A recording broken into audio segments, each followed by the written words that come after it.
Welcome back, everybody. Hooked on comics.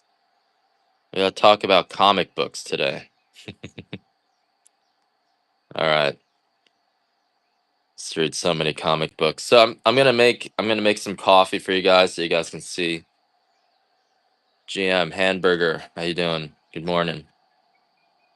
So I'm gonna make some coffee right now. Make some of this white coffee, which admittedly makes me kind of brings out my crazy or brings out just my mental issues. This is it. White extra fancy, guys. Doesn't even taste like coffee. It's raw. It's not raw, but it's only roasted. It's roasted 100 degrees lighter than our other coffees, and it gives you a buzz that's just off the charts. And it's not just caffeine. You got to remember, coffee has this other alkaloid in it called trigonylene. Trigonelline. Trigonylene, and that alkaloid gives you a kick. It gives you a buzz. That's why you can't just eat.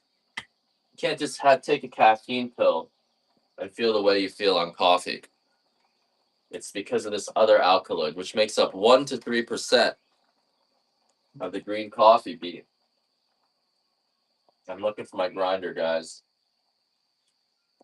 So, so you guys, I definitely feel like it's been a false narrative where we've been told that caffeine is what has given us the buzz in coffee. I'm pretty sure it's trigonylene, and I've been dialing in these roasts, getting them lighter and lighter, specifically to take advantage.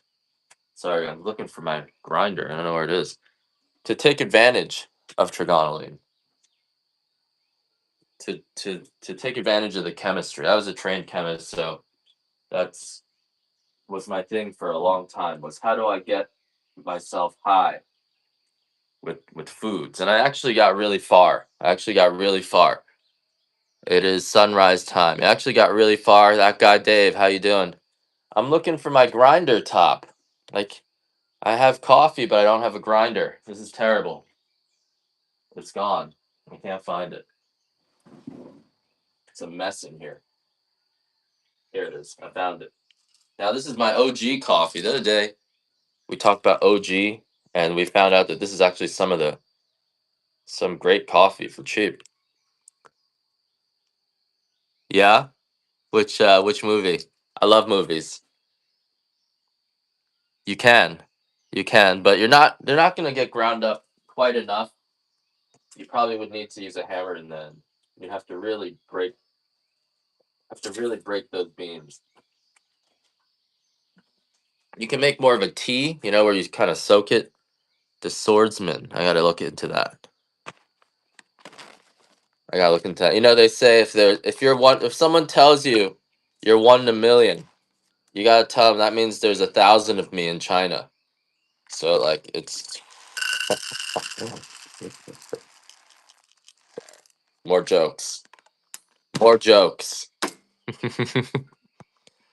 All right, guys. So we have some white coffee today. We got some medium extra fancy and pea berry. I would say that's my main stuff today. Uh, and this last batch of white coffee was a little bit less raw, so I gotta just warn you guys, it's not as beany. So, but it's also not as strong. The next batch coming, which will probably getting sent out Monday or Tuesday, will be a lot stronger than this last batch. So there's still a little bit of variation. We dial it in, but the white coffee makes you fly. Just you're gonna be flying.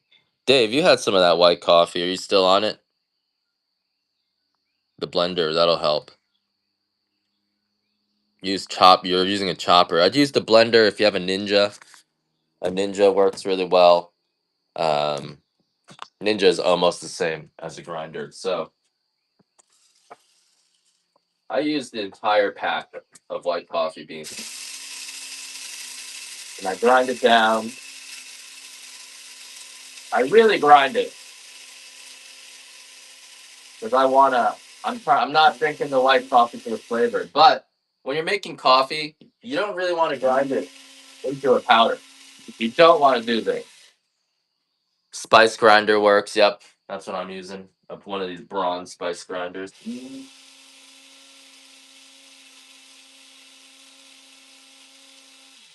But if you're making a darker roast, a lighter roast even, you don't really want to grind it this fine. A lot of you guys probably grind your coffee this fine. Do not grind it this fine. Bullet, that works. Yep, NutriBullet works. Nice. I love Walmart's a great place. And yeah, so you don't want to grind it this fine. I saw that. Yeah, that was funny. That was funny. He got a good picture of me. He did. You should never ignore a stalker. You should just fart in their face. So it's espresso is not it's not great to make white coffee into espresso, but you get a good extraction. But if you're trying to get an espresso flavor, you're not going to get it from the white coffee. I don't do espresso out here because I think the electricity out here is like 65 cents a kilowatt hour. And you end up I did an espresso machine one month and I got my electricity bill. Yikes, Izzy. Awesome. Which one's my electricity bill was like $500 that month. And normally it's like 120. So it made my electricity bill go up by 5 times and I was like, I can't do that. So I stopped doing espresso for that reason. Maybe one day I'll start again, but it was just too much. I'm cheap. All right, so let me load up our products here. I think mostly we've just got pea berry.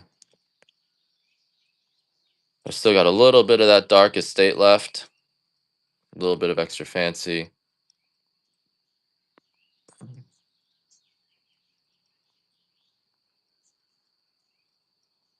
Cacao tea.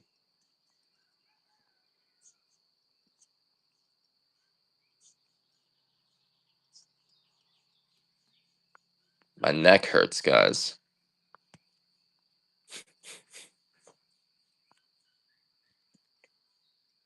Just loading up. Give me a sec.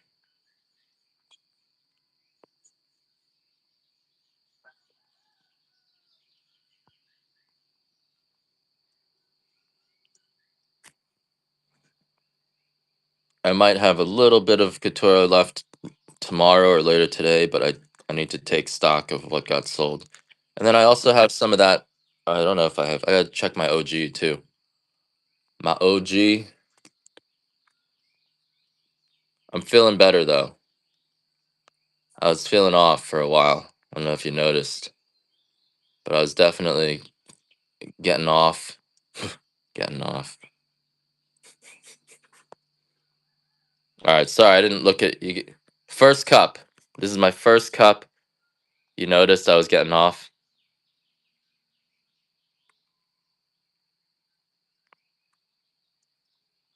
The caffeine, then get the white coffee. Yep, white coffee, guys. I got to get some solar. I do. The solar out here, they'll install it for free and they'll replace your roof, but then they're charging you the same amount of money, and they're charging you. It's like 100K. They're trying to get you up, and like you can install your solar for like the same amount for like 15K. Tabitha, sir. Nice. I saw your message. I think the best I could do is you got to win one of these $1 samples, and you'd have to pay for shipping. So you pay $1 for the sample. Otherwise, it just takes too much time for me to try to manually enter your information into the system. It it's a lot. So if you want to do that, I can run a bunch of $1 things, and Mac the Knife already knows that. He's tried it. But I appreciate you guys, your support. I always wonder though, for every person that likes the coffee, I'm sure there's a person who doesn't like the coffee and just doesn't want to say anything. And that's the problem. Say I run into that problem with my wife. All she gets is positive support, but it's all the same kind of people. And it's the kind of people I don't like. And I just wish someone would tell. But then it doesn't work because she got banned from all this other stuff. So that doesn't really make her think differently either. So it's a dead end. Yeah, you get to past a certain age and you just can't change anymore. And then you just get people who support you, and you ignore people who don't like you, and then anyone that you're causing problems with, you just stick them in that bin with the people who don't like you. But then it's like if you're married to so I have a rule. If you get along with my wife, I'm not working with you. I have that rule. It's a rule.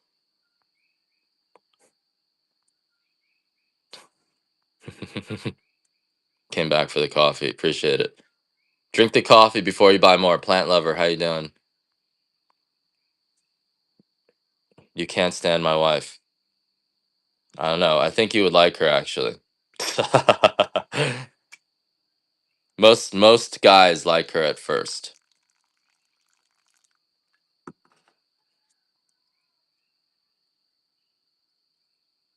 I wouldn't say she was stealing them, right? Because it was her. This farm is hers, so she can't steal what's yours. But that's another problem. When I was working with her on the farm, and it's not her fault because all her life, you know, everyone treats, all the guys treat her in a certain way, and so and then anyway. So I just have a rule. I have a rule, which is, hey, how you doing? So I'm sorry, I didn't do the pour over. So when you grind it too fine, you're gonna notice this on your pour over, which is that instead of running through, so this is how not to make your coffee. All right, this is a lesson in how not to make your coffee. I'm only making it this way because I want my coffee to be bitter and sour and pungent and strong.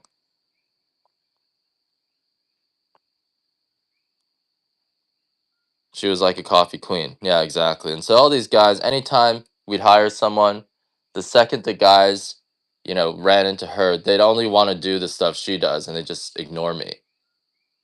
And so, but she doesn't plant anything. We're farmers, but she doesn't plant anything.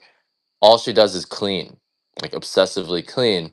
And then so all our employees would just be obsessively cleaning, but no one would do anything that would make any money. And so eventually I just like I'm just gonna do my own thing. You do your thing, and her part of the farm basically makes no money and just went bankrupt, and I'm pulling the weight. And she only wanted me. Yeah, I'm not complaining. I'm just commiserating. I use a V60 filter. Good morning, Angelos. She doesn't sell anything. She doesn't sell anything. She's one of those people who doesn't like to sell things. She thinks she just puts it on the internet and people should come and buy it. And she'll send it out an email. But I mean, yeah, she doesn't sell anything. Anyway, this is how not to make your coffee. You see how the water's just sitting there? And she doesn't do anything. She's a baby mom. I don't know, Sandon, but if it didn't ship, it will ship today. It's all packed up.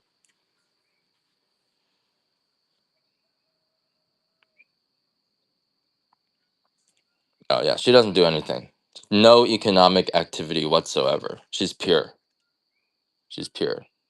But okay, back to this. This is how not to make your coffee. Just like this is how not to do therapy on your wife. This is how not to talk about your wife. This is how not to disclose your personal life to people. So this show is all about the things you should not do. And this is how not to make your coffee. See how that water's sitting there? That's going to make your coffee sour, bitter, pungent. It's going to make it not taste the way it smells. V60. I don't have a brand. I just buy the generic stuff, whatever I find. And this is what not to do. Exactly. What not to do. That's my brand. What not to do. Everything you see me do is the opposite of what you should be doing, including grinding your coffee this fine. If you see your water sitting like this. Thanks, Mindy. If you see your water sitting like this, and she legitimately has a lot of legitimate complaints because, like, it wasn't a normal shit. Anyway, but I don't want to get into that right now. I do grow my own coffee. We're on a coffee farm here. Those are bananas. A little bit overgrown right now. A lot of weeds, as you can see. This is my weed section. Those are bananas. That's the coffee deck. That vine on that deck. Those are passion fruits. All those big broad leaves on the ground there. Those are turmeric. We got some coffee along that tree. Coffee. You can see replant new coffee plants in those fields over there. Can't really see it. No, out here, yeah, you can turn the dirt, but then within 2 weeks it's gonna grow back. So we got taro. I can't sell you any fresh fruits. I don't have any weed. I only have weeds. I'm a weeds farmer. I farm a lot of weeds because I came out here because I invented this technology. You see that copper on that tree there? It basically produces nitrogen. It produces fertilizer out of the air. Well, you got to keep it down, otherwise it'll choke the coffee out. But it produces fertilizer out of the air, and I was really excited about it. But Hawaii was definitely the wrong place to test this technology. Again, what not to do, because it just makes weeds grow like crazy. And so, I the first 2 years before the weeds went crazy, the coffee, we got record harvests with my technology. This is why the oil companies had it out for me, because they're like, oh no. But now they don't care about me because no, my feet do not turn red at all. And so my technology makes weeds grow like crazy. And so initially it was good, but then it made the weeds grow like crazy. But that's why part of the reason why I came out here too was to test this technology. But it did, that year we did win the cupping contest, or third place in the cupping contest, which is impressive for coffee farms who are organic. And so I have unlimited amounts of nitrogen fertilizer, but it actually causes things to grow too fast. Interesting. It probably had huh. Maybe she was further up north. You're talking sugar fields out in Hawaii? Anyway, here we go. Here comes the white coffee. So again, when you saw me making that coffee, I ground it too fine. When you do a pour over, if you see your water just sitting there kind of slowly percolating through, that means your coffee is going to be bitter. It's going to be too strong.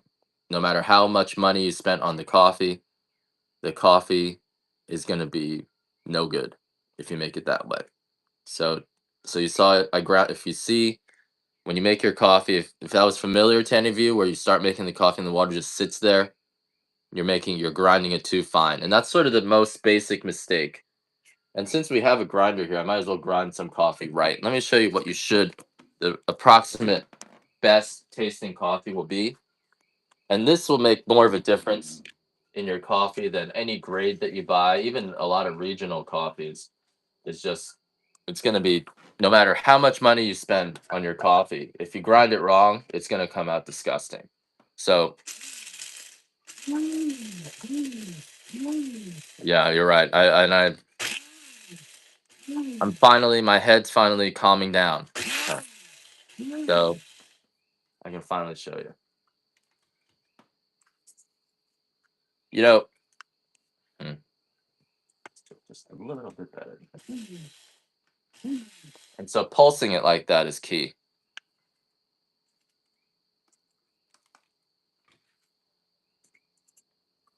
And so I would, for me, because I have coffee to waste, I would grind it like this. Do you see how coarse that is? It's almost chunky. I don't know if you can see that. Ah.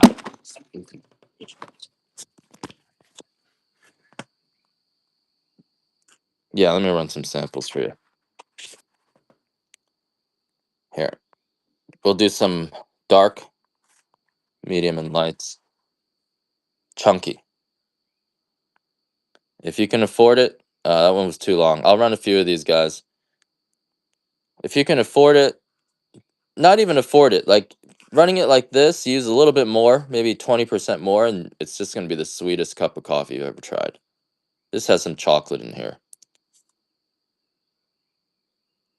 And yeah, with the light and exactly. If you do it like this, your coffee's going to come out very sweet, nice and smooth. It's not going to, most of the bitterness is not going to be gone. And it's going to actually taste the way it smells. The biggest complaint I hear from people is, I love the smell of coffee, but it never comes out the way it smells. It's because you're grinding it too fine. You can get coffee that's almost the same as the way it smells. And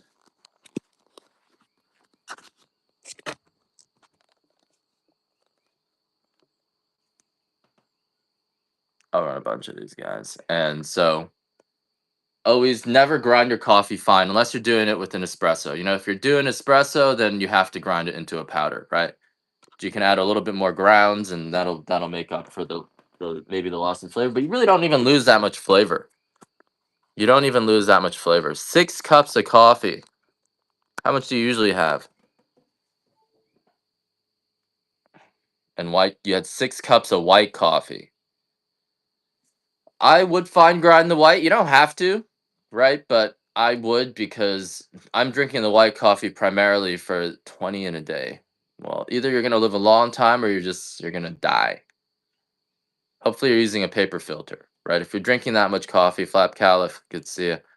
If you're drinking that much coffee, you need to make sure you use a paper filter. That's the only thing in coffee that can harm you. There's this compound called caffeine, which will, this is my magnesium, which will, she like the medium roast? Nice. That's a winner for me then. So if you don't use a paper filter, it could damage your pancreas. My hair, man.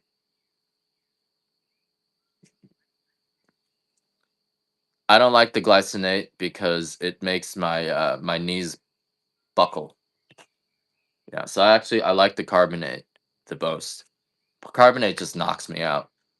But yeah, when I drink glycinate, I tend to get a little. Sometimes I'll get hyper, and other times my knees will buckle.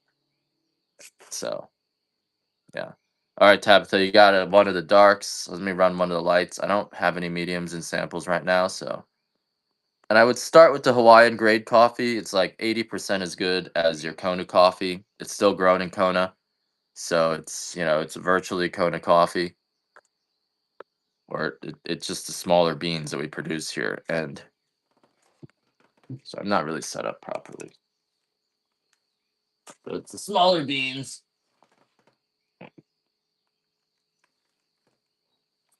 My wife. My wife.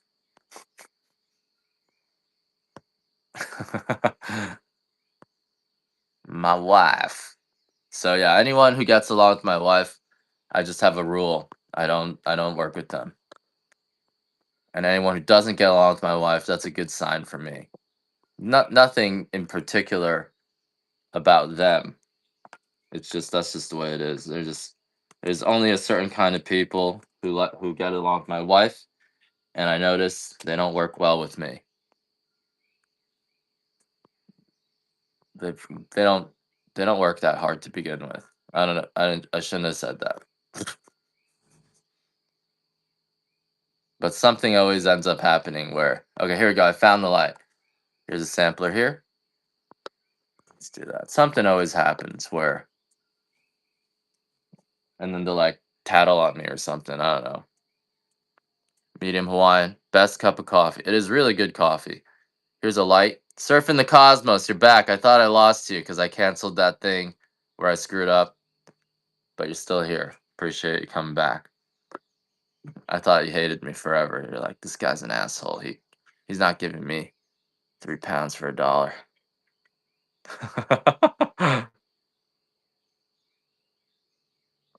I saw having some of that white coffee today, and I showed you guys how not to make coffee, which is you don't grind it into a powder unless it's white coffee.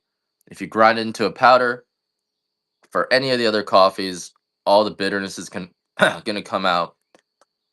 It's like all the sourness is gonna come out. It's no good. The light coffee here you guys are getting today is um it tastes like a, I would say, milk chocolate covered raisin. You do want to make it coarser. So this is the grind that you should do. It's kind of hard to see, but you see how chunky it is? Or a little bit finer than this. And the medium Hawaiian, right? And it's not even, the medium Hawaiian is not even that expensive. I mean, it is. It's more expensive, but it's not as expensive as Kona, but it's still way, way better than all the other coffees.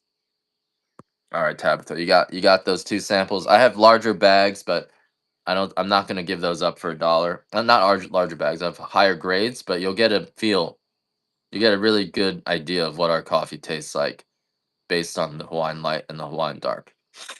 The light roast will give you 2 or 3 times the buzz of the dark. It is pretty light for light coffee, but our light coffee uh, is very, very low in acidity compared to other light coffees. Most light coffees are too sour to drink, whereas our light coffee has almost no sourness at all. It still has a tiny bit, but almost none. So the light coffee is something that you can drink every day without hurting your stomach. Whereas other light coffees, a lot of times you take a cup of it and now you're getting acid reflux, you're getting indigestion, all sorts of bad stuff.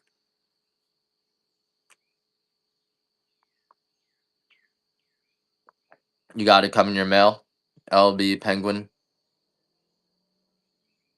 So if you guys want some of this light, this Hawaiian light's one of my favorites.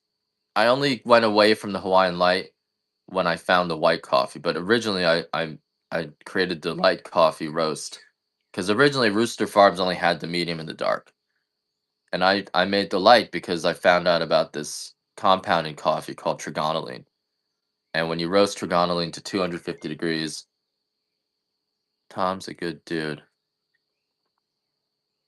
Nice. 250. I was starting to get cold feet.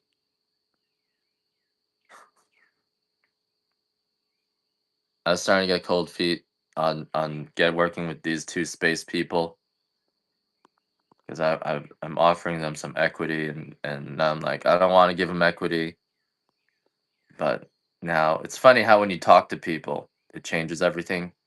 You know, it's easy to, if you don't talk to someone for a while, you start getting, or I start getting paranoid and I start thinking, oh, I don't know about this person, blah blah blah blah blah, and then they'll you talk to them on the phone like, oh yeah, actually this guy's okay.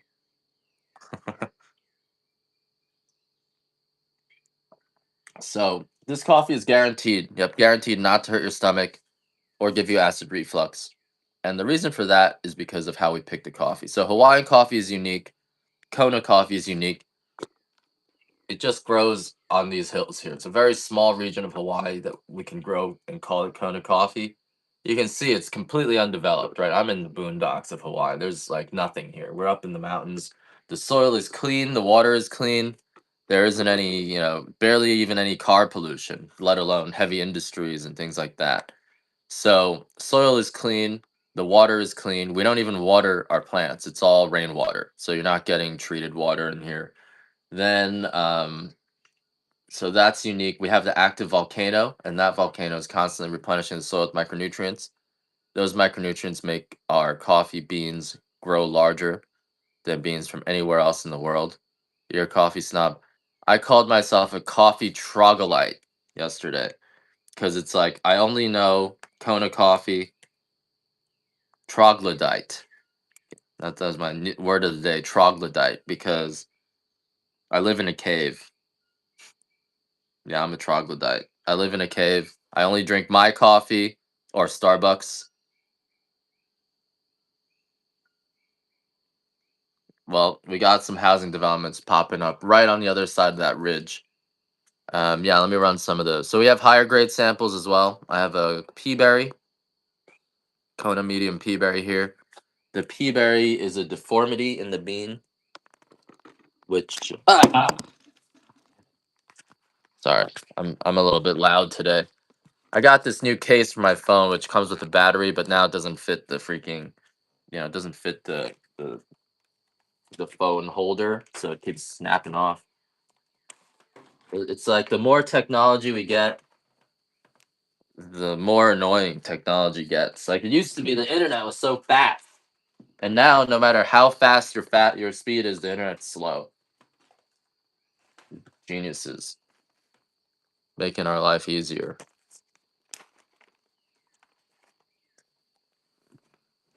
The extra fancy white, if you want it, if you're getting it for the buzz, I would grind it fine. If you're getting it for the flavor, you should grind it relatively coarse.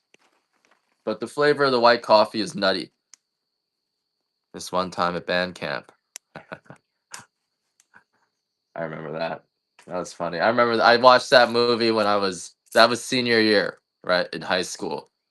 And so you take your, or it was junior year. So you take your prospective girlfriend, you go hang out in a group, and then, and then you look at each other like, ah. All right, this is the pea berry here. Pea berry is a deformity in the bean where the coffee kind of closes in on itself, and instead of having two beans, it'll just have one. Espresso, you have to grind it fine.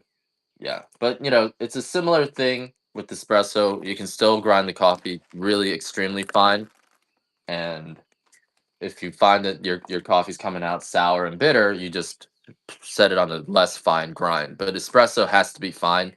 It's just it can be into a powder, and then it'll still be kind of sour or more sour depending on your coffee. And if you grind it more coarse, but espresso is like, if your normal coffee range is like here in terms of fine to coarse, espresso is like here. It's like it has to be fine no matter what. So it does still affect the flavor. Grinding is a big part of the coffee. Like grinding is, if you grind your coffee wrong, if you grind your coffee too fine, it's going to come out bad. If you grind your coffee, or it'll come out a lot stronger, right? So if you're someone who likes the bitterness in coffee, you're someone who likes not a very strong bodied coffee, then you have to grind your coffee fine. But if you're really just doing coffee for that sweetness, that freshly roasted kind of pastry flavor, then you got to grind your coffee more coarse. So there's an art to grinding the coffee. Definitely, there is an art to grinding the coffee. I have a medium estate as well. Let's see here. Here, I'll give you guys a chance to get the pea berry. The pea berry is the rarest and highest grade of all our coffee. Retail if you go to a shop, the only shop in Hawaii that sells pea berry sells it for 7 ounces for $56. So the pea berry is just hard to find, and it takes 100 pounds of our coffee just to produce 1 pound of pea berry. So I'll do this at a $1 start if you guys want to bid on it. The pea berry coffee is probably the smoothest of all our coffees. It's the densest bean. The bean is actually twice as dense as your standard, Hawaiian or Kona coffee. And because it's so dense, when you're making your coffee, you want to use less coffee beans.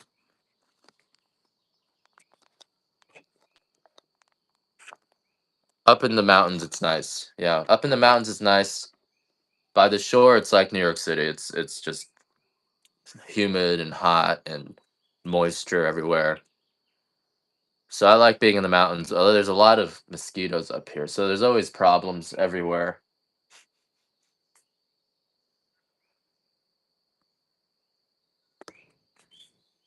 And the pea berry is just it's some people call it the champagne of coffee. I don't really drink alcohol, so I don't know if champagne's really the best. It's like the blue label, I guess, of alcohol. Which mountains do you live in? Pacific Northwest?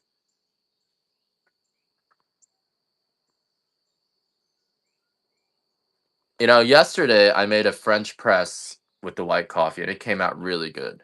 Really good. So I would suggest making the white coffee with a French press. But right now we're doing the medium pea berry, which is the highest grade well, the rarest and most expensive coffee that we have. It takes 100 pounds of Kona coffee to make 1 pound of pea berry. There's a sample. Joseph is going to win it for $1. And the pea berry, the bean is different, right? The bean is like a little football, and it's a denser bean. It roasts very differently, especially if you only roast the pea berry. Most farmers will put the pea berry into their estate coffee, so they're not even separating it because an average Kona coffee, 6 acre Kona coffee farm is making 1,000 pounds, maybe 2,000 pounds of green beans every year. And when you're doing 2,000 pounds of green beans, you're gonna get 10 to 20 pounds of good pea berry, depending on how well you took care of your coffee, which is enough for one roast. And it's a lot of effort to separate out the pea berry. Yeah, so this is like the blue label of coffee. It really is. It's a different flavor. It's smoother. It's almost buttery. Um, there's just because of the oils, because of the density of the bean, it just roasts very differently. The outside roasts a little bit more, so it's a little bit sweeter on the outside, but then the inside is oily, and so those two combined makes it that you taste that oil kind of coating your tongue. It's a really you just a different experience compared to your standard Kona coffee. A little bit less sweet and a little bit more potent. So I do find pea berry will give me more caffeine, maybe 20, 30% more. It's noticeable with the pea berry. Although I drink the white coffee now, so all the other coffees don't do anything to me. I always do things. I always overload. I'm the kind of person that'll overdose on drugs. All right. It's not funny. We also have a dark pea berry. Let me see if I have that in sample sizes. And I have a light pea berry. But I think the medium pea berry is the way to go if you're getting the pea berry. But you may want to try all of them. Let me see if I find this dark pea berry. Here we go. Here's a dark pea. I'll do a $1 start on this. Yeah, I've been putting up more videos of some of the people I'm working with. I have three people roasting for me is now. I used to do all the roasting, but I haven't really been. I have a 6 ounce of extra fancy V. I guess I'll do that after I'm done with the pea berry. And pea berry and extra fancy are comparable in terms of quality. The extra fancy is just the biggest bean. The pea berry is, yeah, we have an air roaster and a drum roaster, which is why we're gonna have small variations in how the coffee comes out. Because sometimes I'm doing it with the drum roaster, sometimes I'm doing air roaster. With these, you saw how small that roaster was. That was a 10-pound roaster, and I don't have a light extra fancy V, I guess. Oh shit, I ran that at full price. Here's the pea berry again. This is the medium. You guys are bidding in the dark. The dark pea berry, the peas are going to be bigger, quite a bit bigger. And I did have some pea berry. It's here. Let me see if I can find it.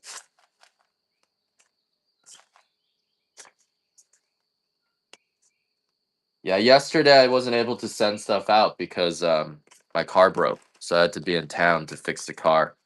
But the car's better again. So today, red, white, and blue. Good morning. July 4th, tomorrow, Independence Day. I used to be I used to be a patriot, but you know, they beat me down. I was too patriotic. They thought I was faking it.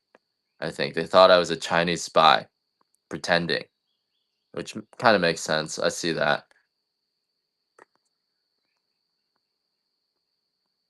They thought I was a Chinese spy. They did. Was that my last Peaberry Dark? No, here it is. So I feel silly being patriotic now. I used to be really, so much that I joined the government, but now I just feel silly because it's like they beat it out of me. They thought I was a Chinese spy. Definitely gonna ship today if it hasn't shipped, Sandon. But it's been taking the post office 2 days to update the scans for some reason, so it might have already shipped. But if it didn't, it's definitely going out today. McShane getting the $5 pea berries. All right, next one. I do have that light pea berry. If you guys want to try the light pea berry, and I'll do the extra fancy after that. Light pea berry will be. I don't have it. I thought I had it. I wish there was a better way to organize my products. I'm just the most disorganized person you'll ever meet. I produce a lot of volume, but it's complete chaos. All right, here's a light pea berry, and this light pea berry is very very fruity, nutty, a little bit much tangier than your light Hawaiian, and very very strong, almost strong um, as your white coffee. So the light pea berry is this. It's intense, right? It's gonna get you going. It's gonna be high in caffeine, but also high in flavor, very sweet, and has this honey finish to it, like real honey. You know how honey is a little bit tangy. Doesn't have that mustiness of honey, but it's a little bit tangy, and it really does. It surprised me because I never tasted honey. It has that richness, golden richness of honey. That's the only way I could describe it. And yeah, for some reason, peaberry has that. I don't know what about the peaberry gives it that, but it tastes like bees honey. And I will have some bees honey for you, Sandon, maybe next week. But my biggest fear on that is the shipping. I used to do honey, and sometimes you'd ship that jar of honey. That's a big 32-ounce jar. It's going to be like 32 ounces for like $22 or something like that.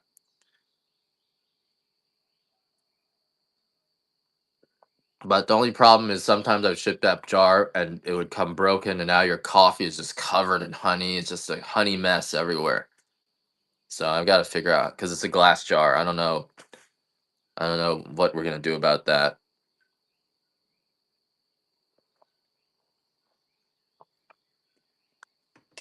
But it is really good honey. The honey here is just sugar. It has no tanginess, just sugar. All right, that's our light pea berry. You had the light pea berry now, Kim Carr.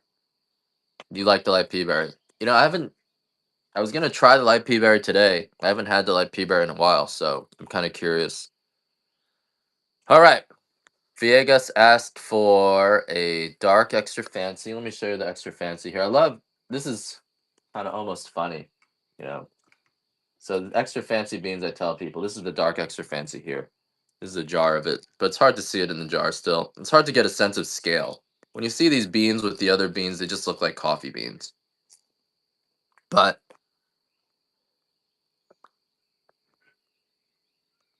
but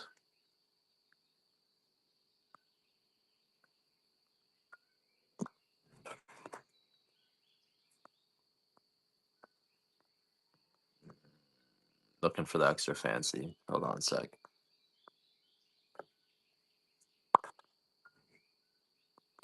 I'm so disorganized here.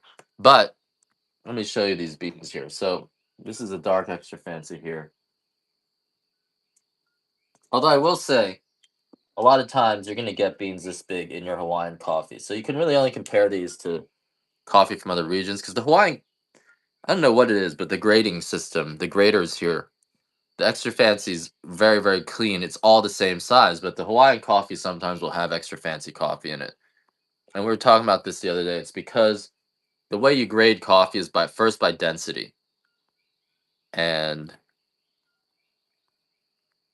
um, it's first by density. And the way we separate density is we put the coffee on the shaker table, which causes the coffee, and it has like this slight tilt on it. and the coffee, which shakes the coffee, and we pour the beans down this table, and it shakes the coffee. And as the coffee shakes, the dense beans go to the sink to the bottom, and the less dense beans sink to the top. But it's an imperfect art, right? When you run that, if your big bean starts at the top, the top of the table, and it's, even if it's denser, if it started here and there's a lot of other beans here, it's only going to make its way halfway down, so it still might get rejected as a bad bean. And then you would take the rejects and you'd run it through again, over and over again, and slowly, your beans get cleaned. So over time, you run the rejects over and over again, and eventually, that your coffee will come out cleaner and cleaner, and you'll get the denser and denser beans at the bottom, and the less dense beans coming out the top. But it takes like 10, 15 times, and in the end, you're actually going to get, like, this is our Hawaiian. And if you look at the Hawaiian beans, they almost look the same as the pea berry in this case. I mean, as the extra fancy. It's just there's more variation in the Hawaiian beans. But so you end up getting like 99% 19 screen coffee, and that's the extra fancy. And it's like 99% of them are all the extra fancy nice beans, which is what I'm running now. And these are extra fancy. But other times, in the Hawaiian coffee, you're still alive, still getting 20% extra fancy beans. We might get some honey up. I think they're more meth heads than stoners, Sandon. But the meth heads at least can get the coffee packed. The stoners, I mean, I hired a stoner, and I got, in 5 hours they packed 20 packages. There's no choice, reverse brick. No choice. I take what I can get. This is Hawaii. You guys don't understand what it's like out here. I don't know if they're meth heads. Are you a meth head? You have to be a special kind of meth head. Hell no. All right. So look at this. This is your extra fancy dark. This is maybe a regular size bean that you buy from another region.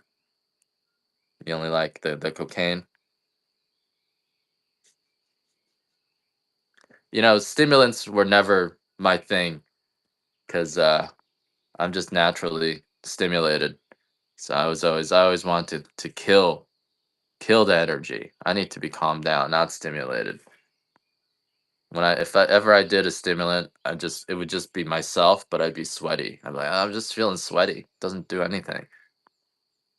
I'm just hyper. So I'm not big on stimulants myself, but to each his own. Like, I didn't even drink coffee. Coffee's too strong for me. I only drink coffee for the hallucinogens. I'm big on hallucinogens, but I don't do that anymore. The wife won't let me. All right, so that's the extra fancy bean, right? It's just the beans are 2-3 times larger than coffee from anywhere else. Like, huge beans, sometimes 4 times in volume. Like, just look, here we go. That doesn't look that impressive. We put another bean, and just like, what? And if you guys want a bit on a sampler, this is a 2-ounce sampler of that. I can run another larger bean. Sand, I might be out. I've tried out everything, reverse brick, everything, but I don't do that anymore because it just doesn't do anything to me anymore. I'm on the other side. I made it to the other side. Extra fancy dark, guys. This is what you're bidding on. Biggest beans in the world, and I could also run a another 6-ounce bag if you want it.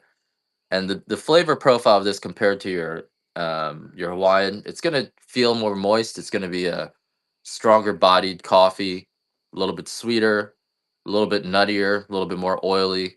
Very similar flavor profile. The dark roast for all of our coffee is gonna be just like a dark chocolate toasted caramel. When you get to extra dark, it just tastes like a toasted caramel, freshly baked pretzel. So the extra dark is more along the lines of what you guys are used to drinking from Starbucks. Our dark is more along the lines of maybe a medium in Starbucks, where you have a little bit more sweetness, toasted caramel, Although our dark roast isn't bitter and it doesn't have any sourness or acidity at all. So our coffee is guaranteed not to give you any acid reflux or indigestion.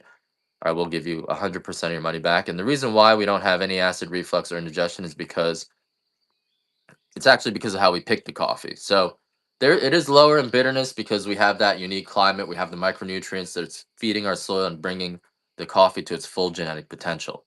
So we get the biggest beans, the densest beans. A lot of bitterness in coffee happens because of nutritional deficiencies. The coffee will make up for those deficiencies by producing tannins and toxins to repel bugs so that it has more time to try to mature and reach, get the nutrients that it needs to be developed enough to germinate, right? That's the goal of a coffee seed, coffee fruit is to germinate. And so the coffee will take a lot of time or try to produce a lot of toxins. And when you drink those toxins, it tastes like bitterness. It gives you the jitters. It gives you stomach aches. Even gives you the shits, right? And that indigestion, that's coming from unripe coffee. That's coming from coffee that is nutritionally deficient. Just like if you eat a green banana or you ate an apple from a tree that you didn't fertilize, right? It's just very sour, very bitter. No matter how ripe you got that thing, it's still going to give you a stomach ache. And coffee, we don't think of coffee as a fruit, but coffee is a fruit that grows on trees. It's a tropical fruit. It needs volcanic soil. It needs the acidic soil. The volcanic soil is naturally acidic, and that's why. And an acidic soil will give access to a different range of nutrients for coffee. That's why I can't grow coffee in Florida. Um, but on top of that, Hawaii is unique because we have this active volcano erupting in what's called a Hawaiian eruption, which means it's constantly slowly erupting, slowly seething, and just adding micronutrients into the soil. And micronutrients are actually very hard to get into the soil. Micronutrients, if you use too much, the coffee beans end up coming out really, really small and it gets poisoned. And if you use too little, it comes tasting out like cardboard. So it's very hard to balance. And so unless you're using like a drip irrigation system, it's actually you can put too much micronutrients at once and that'll kill the coffee or whatever plant you're growing. So it needs like this very slow replenishment. But the coffee out here, it's a constant slow drip feed of the coffee. And I think that was my only bag of my dark extra fancy, huh? And so the coffee just it takes a long I'm sorry, the coffee here in Hawaii grows bigger. We're also the northernmost coffee growing region in the world. So the beans here grow quite a bit larger. And so the extra fancy beans are just like the cream of the crop. It's the biggest beans that we have. And I'll just run one more of these and then I can't find anything. My brain is shot. It's because all those don't do drugs. Don't grind your coffee into a powder and don't do drugs unless you want to. Chat is dead. What happened? Anyway, here's my extra fancy. You guys found out that I've done every drug and you guys have nothing to say. I've even done research chemicals, bath salt, everything. Everything. Mushrooms. Did that once. Ketamine. I didn't like that. All right. Everything. Except, did I do heroin before? I've never shot anything. Never shot anything into my veins. So,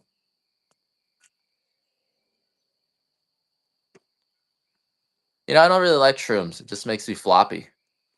I did last time I did shrooms though, I went to this place and the people told me that I was, they're always here. And they told me not to tell you guys this, but they said, and they as in the people, the mushroom people told me. They told me if I told you this, they wouldn't, NASA wouldn't give me money for the spaceships. But I just talk too much, so I'm telling you guys. And they told me, I don't even want to get into it, but they told me a lot of stuff. Is Big Pharma pushing mushrooms now? One day they will, and that's how we know we're in idiocracy. One day, Big Pharma's been pushing magic mushrooms, and then we've gone past a certain point. They couldn't come up with anything else, so now they're just going back to the basics. All right, that is our extra fancy there. Now I have like maybe 9 bags of these 8-ounce Kona estates that I do for a little bit cheaper, $21 for 8 ounces. The estate coffee. Let me show you the estate coffee. This is our estate coffee in medium. Clean beans, combines the top 4 grades of coffee. So prime, number one, fancy, extra fancy. It has all 4 of those grades combined.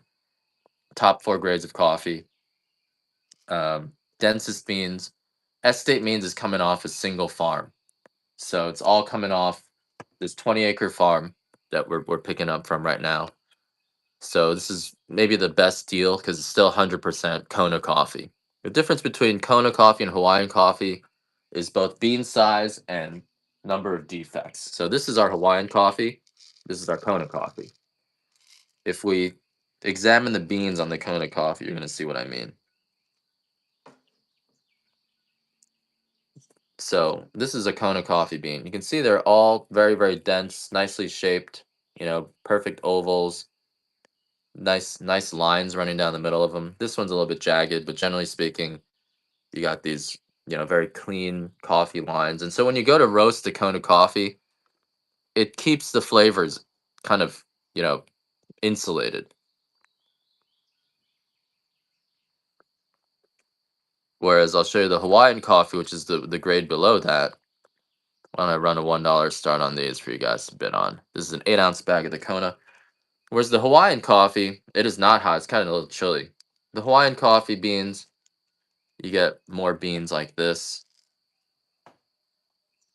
right? You get some beans like this. This bean kind of chipped at the top there, not perfect. Little chip there. The line, you see how this line is like a C? It's like jagged. Whereas the Kona coffee bean, let's just compare them. This Kona coffee is just a better coffee, right? So this is the Kona, this is your Hawaiian. And so this bean's going to be denser. It's going to retain its oils better, and it's going to be sweeter when you go to roast it. A little bit. Well, actually, it's not going to be sweeter. It's going to be nuttier. So you're going to taste kind of the buttery flavor of the coffee. Whereas the Hawaiian actually comes out sweeter because it's less dense. The center of the bean gets roasted more. And Susan, bro, I think you're overpaying for this. So if you want to cancel this order, you might want to. It seems like you're bidding against yourself. You might want to cancel this. I feel like you definitely overpaid for that. Happy to take your money, but if you want to cancel that one, I definitely think you overpaid on that one. So I'll try this again, but this is the happy to take your money, but I think you overpaid on that one. But Kona bean, and not all the Hawaiian beans are that. Some Hawaiian beans you're gonna get look like this, and this is considered defective because it's not a perfect oval, right?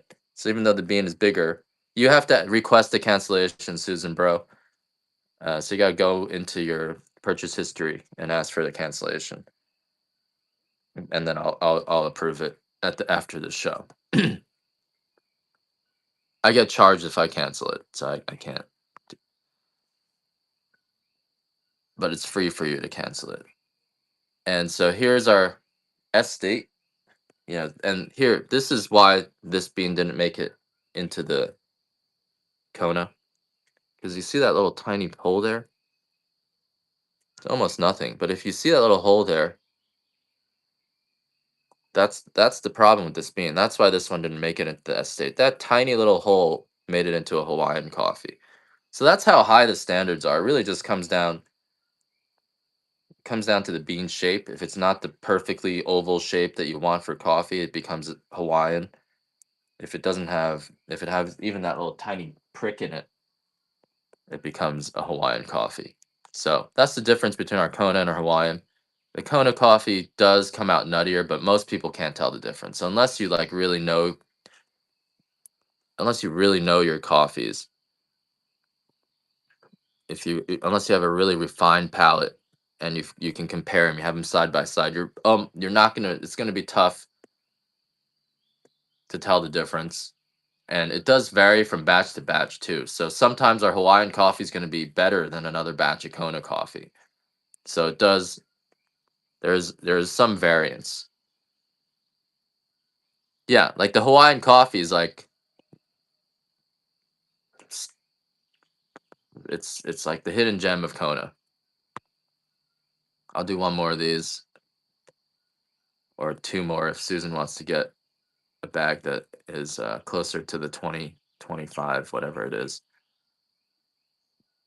And so this is our Kona Estate Dark. I This is the only Estate grade I have right now. We sold out of the medium, so I do have some darks. Zombox, Albuquerque in the house.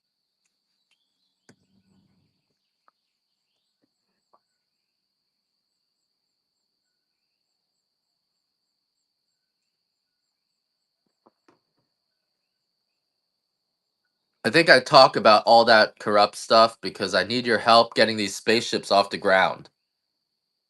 And really it comes down to I'm trying to demonstrate how America has become like the Soviet Union where you have retarded people controlling technology to the point and they're not doing it even on purpose. They're just retarded.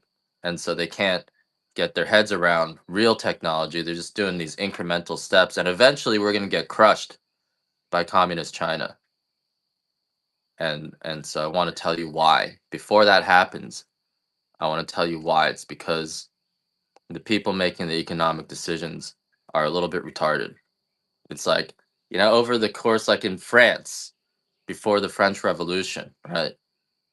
Everything was institutionalized. And so after every generation, you get a narcissist, and a narcissist can only help people who are dumber than them. And so over 10 generations, the quality of the people who are making decisions just goes down, down, down. Because if you're smarter than a narcissist, they think you're crazy, and so they don't want to help you. And then if you prove that you're not crazy, they don't want to talk to you because they're narcissists. So in the bureaucracy, over time, the level of competence just keeps on ratcheting down. And so NASA holds my thruster in their hand. It's moving their hand forward. And when I ask them, can you feel that? They say the mind plays tricks on you. They say the mind plays tricks on you. That's what they say. Instead of believing what they're feeling in their hands, they say the mind plays tricks on you. They can't even believe what they see. And it's not on purpose. I used to think, oh, there's a conspiracy of people trying to control the economy. Actually, the people in control they're just narcissists. They don't and they're not stupid. It's just something about it, like my wife. They didn't have parents when they were kids. And because of that, or their parents, were high achievers, and now you're a kid with with this chip on your shoulder, and now maybe it's both. I don't want to believe the bad part. This is the white coffee, guys. I'm sorry.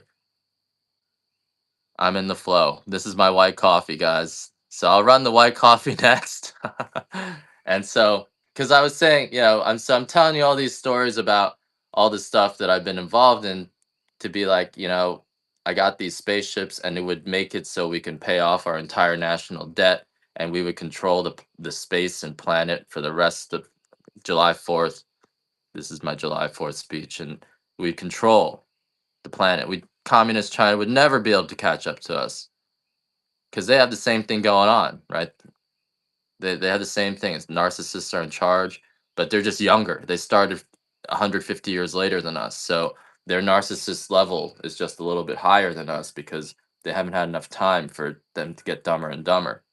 And so, unfortunately, we can't get past that top decision maker who can't even believe what they see with their eyes when the theory contradicts it. And unfortunately, fortunately, we're a democracy, so we can push through that, but it requires me to generate demand. And so this is me trying to generate demand. All right, guys, that's my last Kona S state there. You guys are getting it for 17 bucks. When I get into the flow state, you guys get cheap coffee. So, all right. Now, if you're interested in the white coffee, we have it in Hawaiian grade and extra fancy today. I'm drinking the extra fancy grade because the Hawaiian grade coffee kind of gives me more jitters. It's still so raw that I do feel a little bit more jittery. It's marginally more, but I can feel it. I'm pretty sensitive, so I like drinking the extra fancy. The white coffee we've been talking about trigonylene. So there's two alkaloids in coffee. Alkaloids are things like nicotine. Um, Alkaloids are things like nicotine, caffeine, opiates are alkaloids. I would definitely use ceramic with paper filter. The metal filters don't get rid of the compound in coffee that hurts your pancreas and affects your cholesterol. So that's the only bad thing about coffee is it can damage your pancreas and it can raise your cholesterol levels if you did not um, filter it with the paper filter. So all the studies that show people live longer when they drink coffee, it's specifically people who drink coffee with a paper filter. So definitely use a paper filter anytime you can. Even with your espresso, they make espresso machines with paper filters, or they make paper filters for espresso. So if you can, uh-oh, if you can, you want to use a paper filter.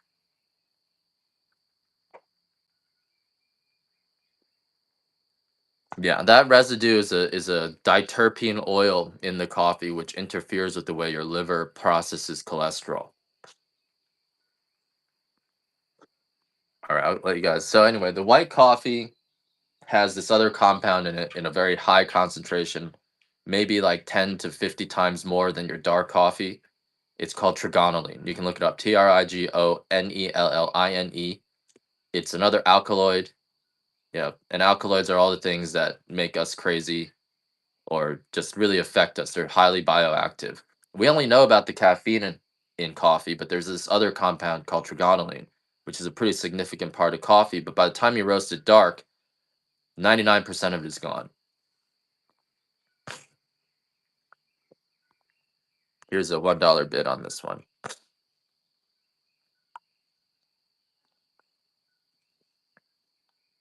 I saw that, McShane. Those are in the shell, though. You know that, right? So I've been getting some negative reviews of people saying these magnets are impossible to crack. And I'm like, I told you. So, all right. So this is the white coffee. The white coffee has trigonylene. Trigonylene in rat studies, so not in humans, but in rats, has been shown to modulate pain, to shown to reduce inflammation, improve kidney and liver function, improve skin tone, uh, increase lifespan,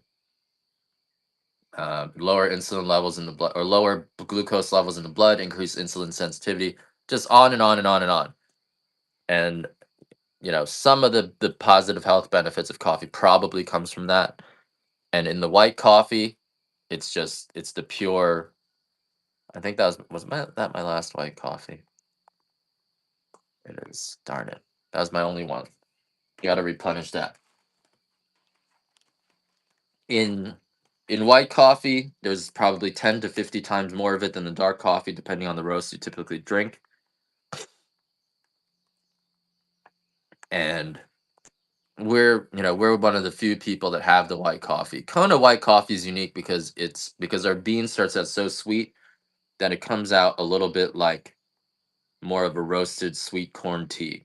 It's very tasty,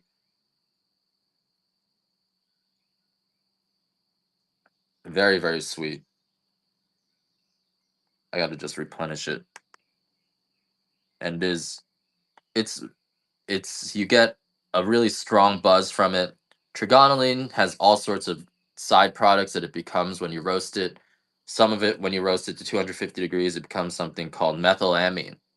And if you guys watch Breaking Bad, methylamine was the meth part of methamphetamine. And so that's actually in coffee. It's not a ton of it. And methylamine is highly volatile. So by the time you roast it to dark roast, most of it is gone. But in the white coffee, a lot of it's still there. So you definitely feel that. You get a little bit of euphoria. Then you have trigonylene is also methylated niacin, which is vitamin B3 in the form that your body can use it right away. It's not vitamin B3, but it's a precursor. It's also an NAD booster. So if you guys are into supplements, you've probably heard of NAD.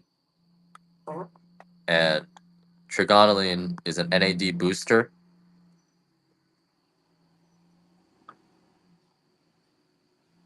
Do you have any? I do have a 12-ounce Hawaiian grade. I'll run that next.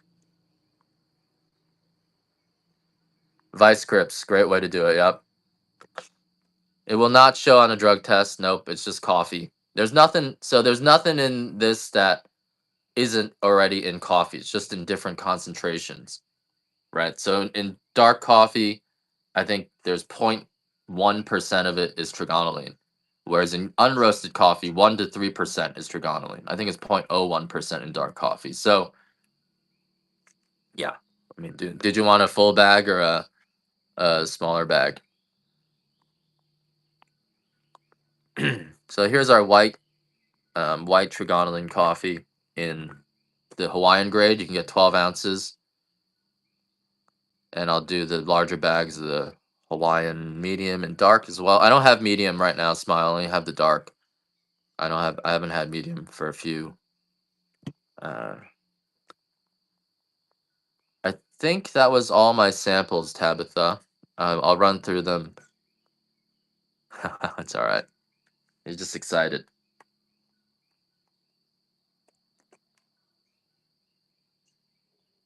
Yay.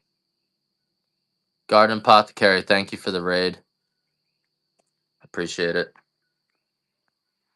Give those guys a follow. They do teas.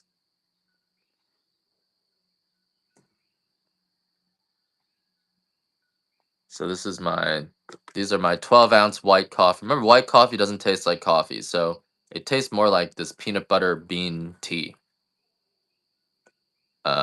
I do have a medium light for you, Smile Bella, so I'll run that after this. But this is our 12-ounce white coffee in the Hawaiian grade, which is gonna give you a buzz, but yeah, better value. And the Hawaiian grade's almost as good as the Kona, honestly. But some of us, we just want to drink the best coffee. I'm the same way. Although I myself don't really drink the pea berry. It's just too good for me. I have a hang up when I drink the pea berry. I feel like it's too good for me. All right, here's my dark Hawaiian. It's a 12-ounce bag here.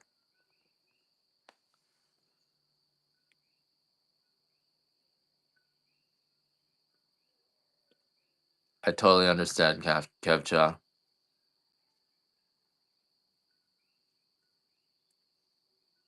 So this is our dark Hawaiian, 12-ounce bag. And the dark Hawaiian this is literally dark Hawaiian right here. The dark Hawaiian is still a little bit lighter than what you guys might be used to. So I got an email telling me that the coffee was not moist at all. It was dry and they thought it was old. It's actually just roasted lighter. And actually, when you roast coffee, um, Kona Light, I actually do have some Kona Light, Kevcha. McShane. I think I only have the 2 ounces in Kona Light. Let me see what I got here. And so it helps you. I'm glad. That's awesome that it helps. It helps me too. But I don't want to talk about it too much because I don't want people, because when I first started selling the white coffee, I was telling people it's good for your pain, and then um, I think someone who's hooked on painkillers bought some, and they got really pissed off. They were like, "This doesn't help at all." and it was a disaster. So I try not to do that. Maui down to earth, and Maui sometimes has our coffee, so you can check them out. If they don't have it, just ask them for it, and they'll put in the order. So down to earth on Maui has our coffee. Are you in? Are you on Maui, Dan the Tool? Dan the Tool Man?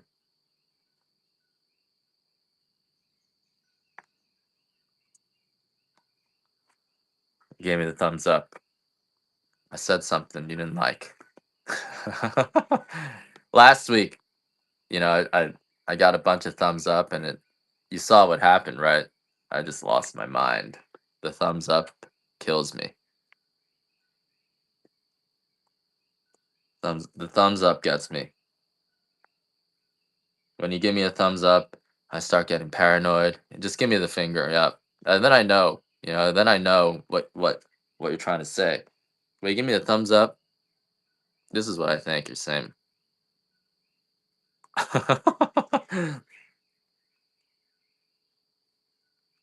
Thumbs up to that.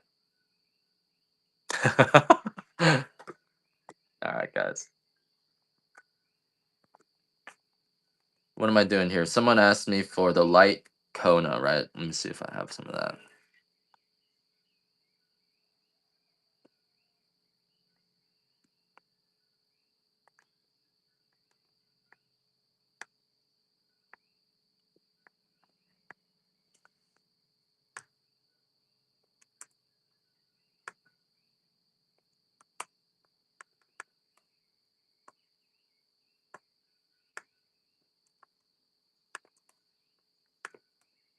I do have a little bit of the light estate. It's actually a fancy estate, but I only have them 2-ounce samples. But this light Hawaiian, I like the light Hawaiian better. Awesome, Dan. Thanks for that. I appreciate it. I appreciate you guys telling people, online like this in the chat that helps a lot, because I think I can sit here all day and tell you about the coffee, and you look at me and like that guy's just a salesman. He's just talk, and there's no way to know how good this coffee is. I'm confident that the coffee is so good because I used to not be that confident about the coffee, but I've had thousands of people come to the farm live, taste the coffee, and they all have the same reaction. They take that first sip and like, wow, this coffee is really. I could drink this coffee black. I never had a coffee this sweet before. Yes. Let me just run this one more time. Tell everyone appreciate that smile, and then they'll go take a walk around the farm, and then when they come back, they're like, wow, my stomach doesn't hurt. Usually when I drink coffee, my stomach starts to hurt, and they buy 4 bags. It's like that's just what happens when people. So when people come to the farm, they're almost guaranteed to buy 4 bags. So that's why I give the free tastings. And so, but no matter how much I talk about it, no one's really gonna believe me. Maybe I can get you guys to try it, but when you talk about it, then they're like, maybe there's something going on here that I don't understand. All right. The white coffee, you can see it. It's getting to me. That white coffee's strong.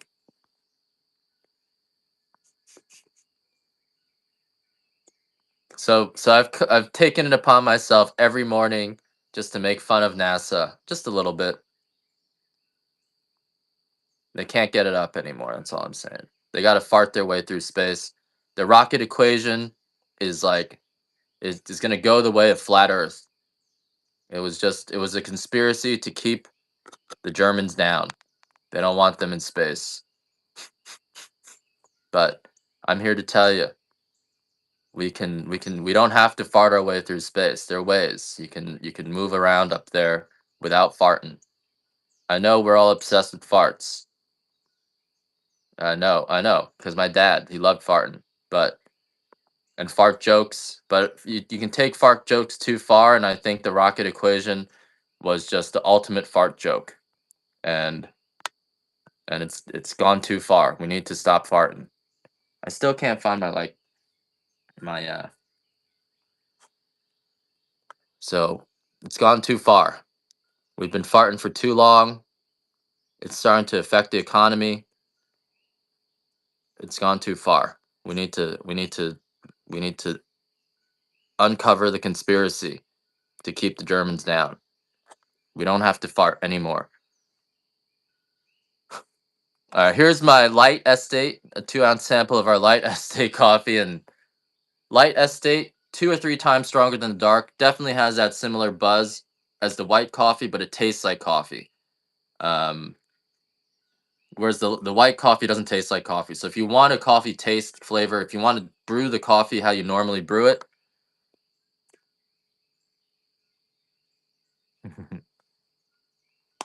uh, yeah, I could run some of that. So I just got to warn you, the extra dark may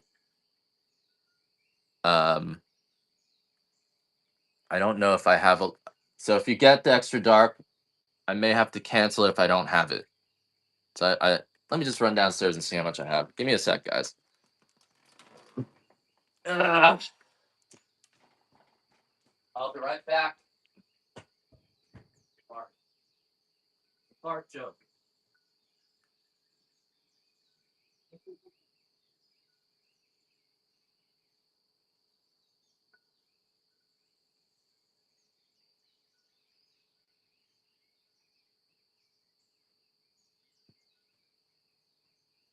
All right, I still got the extra dark OG, so I'm gonna run some of those. Get a little chilly. Ugh. So this idea that you have to bring propellant into space, it was just a big fart joke.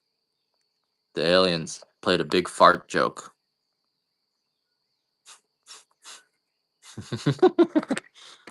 But it's time. The joke has gone too far. It's time. Time to stop farting and start moving. Moving. What am I doing, guys? What am I even doing? What are we doing? This is now. Now you can see the white coffee. It's making me weird. I don't even know what we're doing anymore.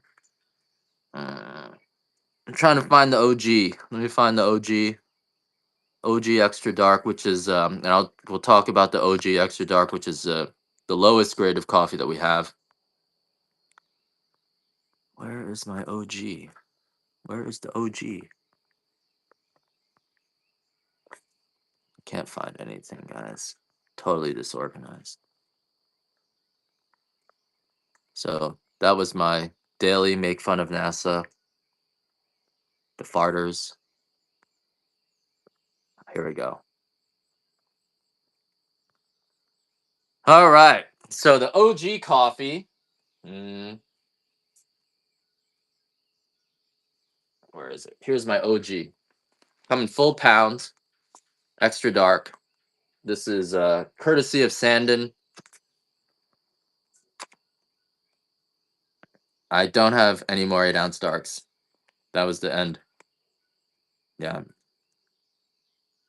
And so this extra dark, and you guys don't need to bid it up, guys. I'm gonna run another one.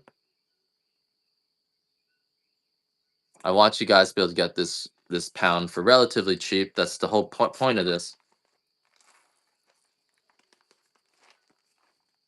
It is oily, right? So some you guys who like the oily coffee, here it is.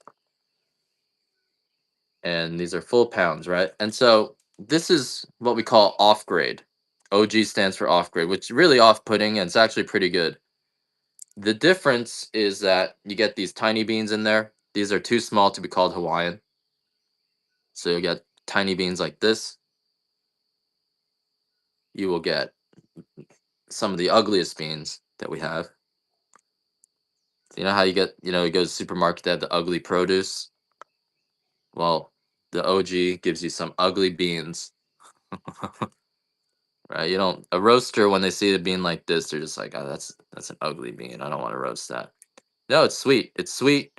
It tastes just like Kona coffee. I mean, it is an extra dark roast, so it's not gonna taste as sweet as just the darkness. But in terms of the flavor profile, it's the same. This is still Kona coffee. This is still coffee grown in Kona. It's just the ugliest beans.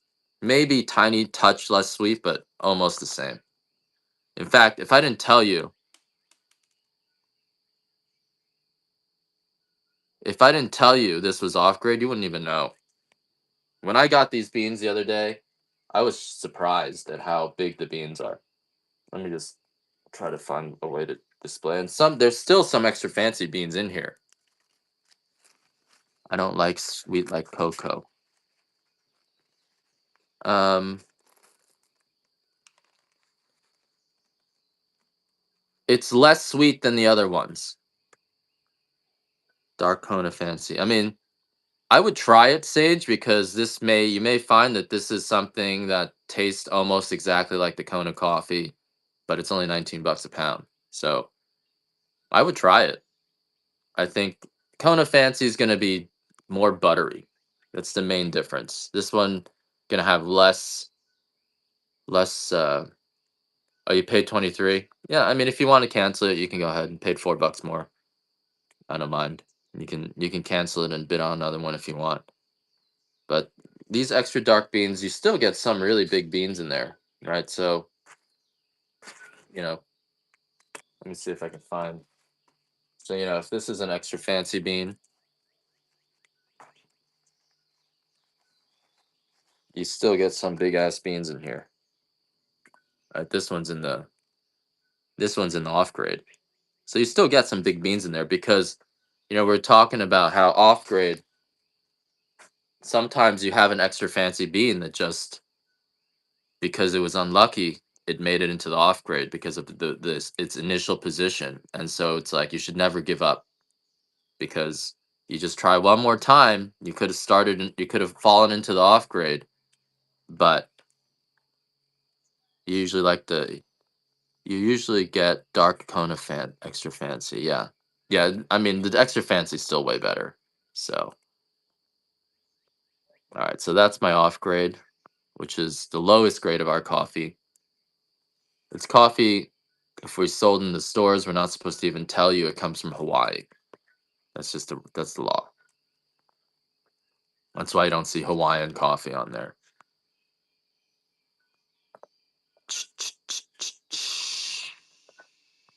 Okay, guys. So I think we ran through pretty much everything. I'm gonna just go through my samples again so that you guys have a chance to grab it.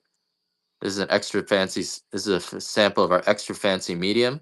This is the nicest beans that we have, but that one's in the medium roast. I think it's still good. Yeah, I drank it the other day. It didn't give me any stomach issues. It tasted just like Kona coffee, so I thought it was the same. So extra fancy beans, biggest beans in the world. I'll do an extra fancy white sampler. I don't have the white samplers in Hawaiian. I didn't pack those. So extra fancy medium, biggest beans in the world. $100 a pound coffee. Give you a comparison in size. This is an extra fancy bean. This is a regular bean, ridiculously big. Let me just put them next to each other. Ridiculously bigger. And that bigger bean roasts differently. It retains the oils better, so it tastes smoother, more buttery in your mouth. And this one that is a 2-ounce sampler of the extra fancy medium, which is the biggest beans that we have. We had a professional coffee critic come in and they said the extra fancy medium was their favorite one to make with espresso. So if you're making an espresso, I would say maybe, according to the experts, I'm not an expert on espresso. According to the espresso experts, this is the one you want to try if you want an extra fancy, or if you do espresso. They thought the extra fancy medium had just the extremely smooth flavor. It was sweet, it was fruity, so you get to taste the flavors of the region, and unbeatable. So Kona only grows 0.01% of the coffee in the world, and um,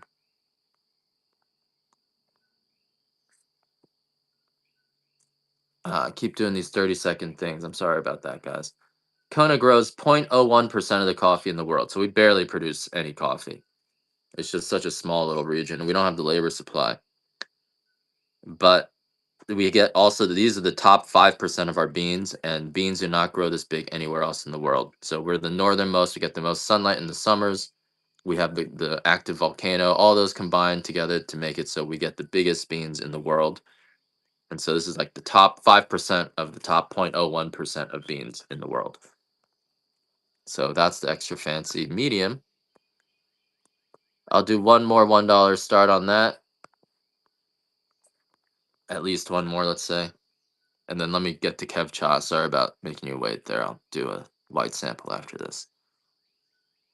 So extra fancy beans, buttery smooth. This medium is fruity, tastes like a chocolate covered raisin with a little bit of Nutella. Whereas our medium Hawaiian is just a chocolate covered raisin without that Nutella. That's the main difference. So it's that tiny bit of nuttiness, that additional kind of butteriness comes with the extra fancy grade. The medium profile is going to taste the same across all our different coffees. It's just the extra fancy grade adds this buttery smoothness to it. Let me give you that extra fancy white. I'll let you guys do this on a $1 start. Extra fancy white. You can just grind this into a powder and use a teaspoon of it and just put it into your existing coffee. If you drink that powder, you'll get hay quality. You'll get all of the effects of the white coffee that I'm talking about, but you don't have to use that much of it. So, if you're concerned about economics, 2 ounces of this, if you do the teaspoon method and just use regular coffee, it'll add a slight nuttiness to your coffee. But I always do that. It's because I got it set weird. It'll add a slight nuttiness to the coffee, and you drink that powder, and you're gonna get the buzz like nothing else, and all of the health benefits that rats get from coffee.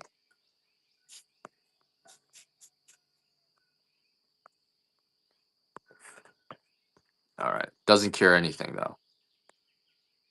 Won't cure any diseases. Don't get your hopes up. I don't want you to have any hope. This coffee shouldn't give you any hope. It's purely for entertainment purposes. Um, but it will keep you entertained. Another great thing about this coffee, if you guys are live sellers, and the caffeine, a lot of caffeine, it just makes time fly. If you guys go to work and work sucks, hopeless coffee. That's what I'm here to make sure you guys have no hope. I want you guys. You're trying to go out for a run. I'm telling you, the white coffee is strong. One more of these. $8. White coffee is strong, and it makes time fly. So if work sucks, you go to work, drink a cup of this coffee, you lift your head up, and it's gonna be 12 o'clock. I've already been on for what, an hour and 20 minutes, and I don't even the time just. And part of that's because of white coffee. It makes everything easier, right? Sometimes it's hard to get into the groove, and the white coffee helps. But you cut out the Red Bull, awesome. Or the guy who made Red Bull or Monster drinks lives next to me, so I'm a little bit afraid he's gonna come after me. A little bit afraid. You never know. You never know with these guys. Money's a big deal to them, so if this hurts their profits, they're gonna get pissed. But luckily, we got Kona behind us, so he's gonna have to deal with the Kona mob if he has to get through them first.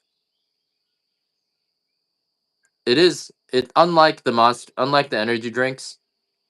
This is he's gonna. I'm telling you, he will. But I've been through it.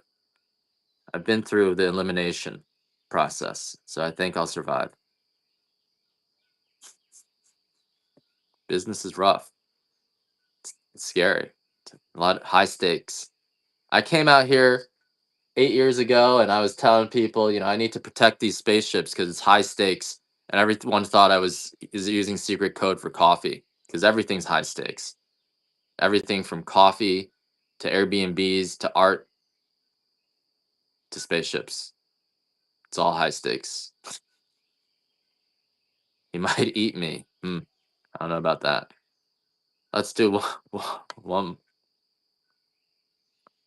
I forgot what we're talking about. That's why coffee's getting to me, guys. I forgot what we're talking about. So that's the other thing. I had 2 big cups of white coffee the other day. I couldn't even walk straight. But oh, that's what we're talking. I'm sorry, guys. This white coffee has me going off the deep end.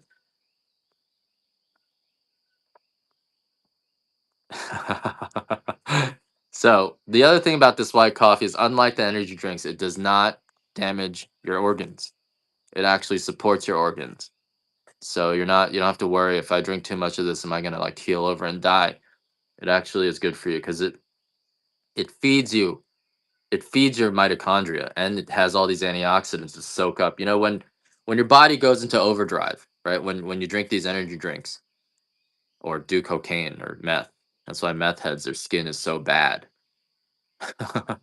Your body goes into overdrive and it starts burning sugars and fuels, and when you burn anything, you produce oxidation, right? You have that waste. It's like the exhaust from your tailpipe, and your body doesn't have any in the energy drinks. Your body doesn't have any mechanism to soak that up because all they're giving you is the stuff that puts your body into overdrive. Whereas this white coffee is loaded with with nutrients, with antioxidants, and those antioxidants will soak up all of the oxidative compounds your body produces when it's being put into overdrive. So you don't you don't have that same risk of organ failure if you drink white coffee every day. In fact, you're probably going to end up living longer, which maybe is not what everyone wants, but it'll longer and healthier. How could you argue with that?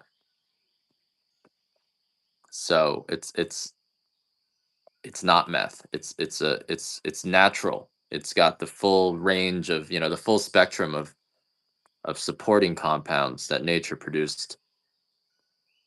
And so it is way better than energy drinks, but I think it's comparable in terms of the buzz that it gives you. So hopefully you guys are noticing that too, but it's healthy.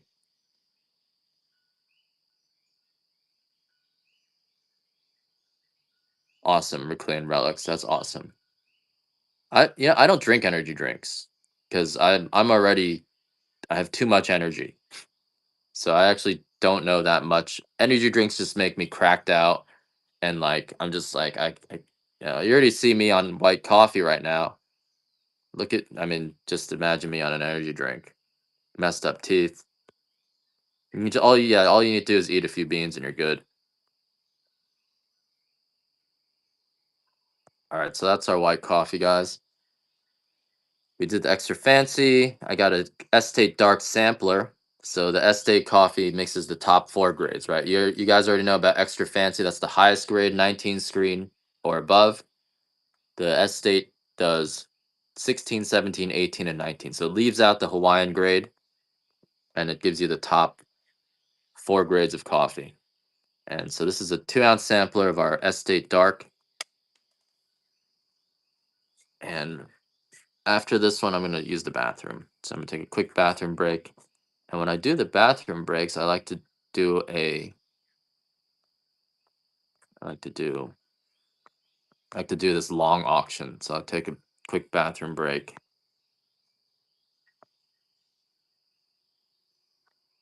Let me see here. Uh,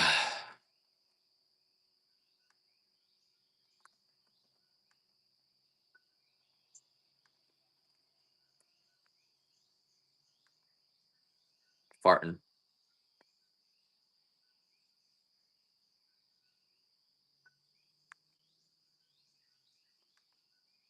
I'm gonna fart my way through space.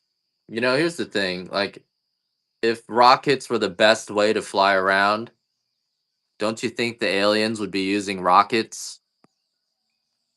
Retards.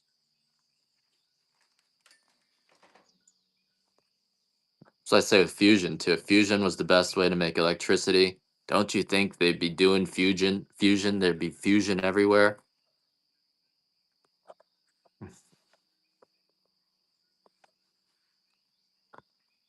You'd see fart lines everywhere. There'd be farting all over the sky. But you don't see that. Obviously, it's not the way things need to be going. If you don't see fart lines all over the place, the aliens aren't using farts. 2 or 3. Okay, we got 2 pounds of Peaberry Light here. While I take my bathroom break, this is a 2 pound. 2 pounds would normally be 180 bucks retail. So guys, get it for whatever it goes for here. I will not cancel it. This is a fair auction. It's not a $1.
Okay.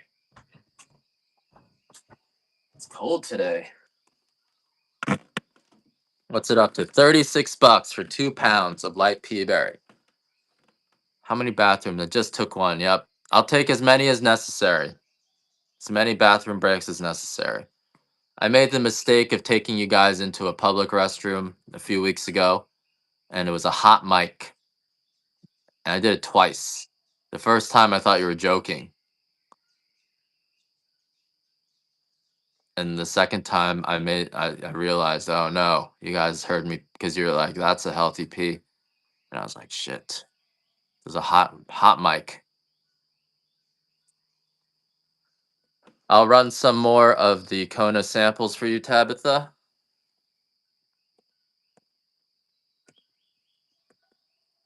Yeah, the white coffee makes it so like when your pain turns into an itch. You guys ever have that? That's what the white coffee. 2 pounds of Peaberry for 47 bucks, guys. This is 2 pounds of Kona Peaberry. I hope you guys know what you're missing if one of these goes for 47 bucks, because this is $180 retail, maybe even $250 retail if you went to buy it in the store, and Anzu was gonna get it for $51. That sucks for me, but awesome for you. All right, what are we doing next? You want to try some of the Kona?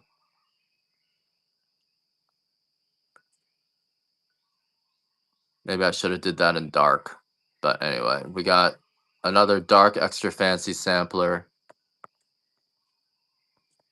Let's do the dark extra fancy 100% Kona. Best beans that we have. Less than 1% defects. These are the biggest beans in the world. Top 5% of our beans, and Kona only produces 0.1% of the beans in the world. So these are the biggest beans. Looks like biggest beans in the world, going to be smoother and sweeter, and these also have less than 1% defects in them, so it's just the cleanest beans that we have. The state actually comes in and randomly inspects the coffee and then they'll grant you the label if they take a little metal thing and they stick it into your bag. It's like a probe. They probe the coffee and they take it out and they see the beans, and if it has less than one, yeah, they have to look at 100 beans randomly, and if it has less than 1% defects, then you can call it extra fancy. So it's a lot of work. to produce this coffee. USDA, no, they do not inspect unless you're organic. If you're certified organic, they have contractors that come and inspect you. I don't think we've ever had the USDA does come to our farm for other reasons, but I don't think they've ever inspected. The coffee is regulated by the state and not the federal government. So Kona coffee is regulated by Hawaii state, and they're pretty strict about the rules. Like if you're calling, like there's a lot of coffee fraud where people bring in Indonesian beans and they'll relabel it as Kona coffee because Indonesian beans are the only ones that will get even close to as big as ours. There's one lady who went to jail for 5 years because she was selling fake Kona coffee for like years. There was one time I was at the post office and there were a bunch of uh, people bringing in big 20-pound um, flat rate boxes of green coffee, and there was coffee all over the ground, and it was Guatemalan coffee. It wasn't Kona coffee, and I thought that was funny. I don't know if they got caught. I didn't report them, but okay, we did the. Let me just run through each of my items again. We'll just go through each one real quick. So dark Hawaiian is a dark Hawaiian 2-ounce bag. Yeah, so Kona coffee is like it's like brand label perfume. And I actually started my my online hustling by selling fake perfume. And then I got shut down on eBay. Like fake, so yeah, it was a long time ago. I sold a bunch of fake for like 3 weeks. I sold all this fake perfume. We thought it was real at first. I did. I thought it was real. I was like, oh my god, $10 for Dolce and Gabbana perfume. And there's like Indian and Pakistani selling it in New York City, down on 28th Street, Iron Sword. You ever go down there? And they were just hustling the fake perfume. And I actually went to college, Columbia, with one Indian girl who told me they import perfume, and out of every container of perfume they bring in, they'll bring every 4 containers of real perfume, they'll bring in one fake one, and that's just the business. And they'll mix the real perfume with the fake one. And no, they had stores and they were selling the perfume. And so I was buying the perfume for $10 and reselling it on eBay for $80. I remember there's this German guy, 2 German brothers, who wanted Coco Chanel, and Coco Mademoiselle. You guys know these perfumes? I know all about perfumes because I was in the fake perfume industry. And so there's 2 brothers, and one of the brothers found me, and the other one found me, and they were feuding, and so they both bought like a shitload of fake perfume, and they didn't know it was fake.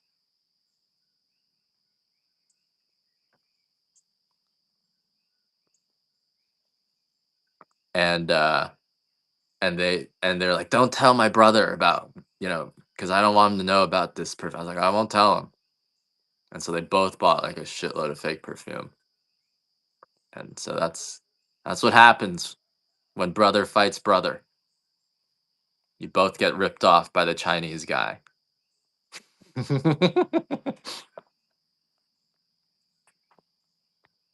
So anyway, I'm not proud of that. I reported myself to the FBI. I was like, no. I mean, you can tell the difference. It doesn't last as long. Oh yeah, and the Chinatown fake perfume is just they'll sell. The Indians will sell it for 10, and then I found out their source was in Chinatown. You can get it for $1. And I actually then started going to Chinatown to buy it, and I saw the Indians there buying it from the same guy I was buying it from in Chinatown in Canal Street. That's right. Yep. So don't buy perfume on eBay. Yep. It's a shit show out there. Don't buy your perfume on eBay. I was like, hey, I know you. You're the guy that sold me the perfume for $10. You're getting it from here too?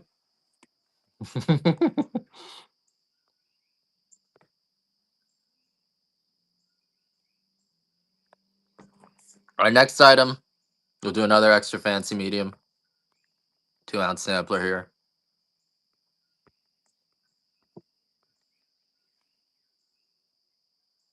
What else? I never sold fake handbags, but I definitely sold the fake perfume.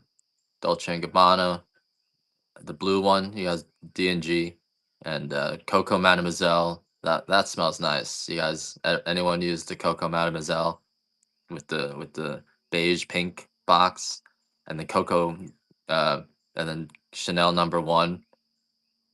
You guys know what I'm talking about. Bestseller, Chanel number one. And I mean, they got really close on the fake perfume. You almost couldn't tell the difference. Just wouldn't last as long. All right, we've got an Estate Dark sampler here. 2 ounce bag of Kona Dark Estate.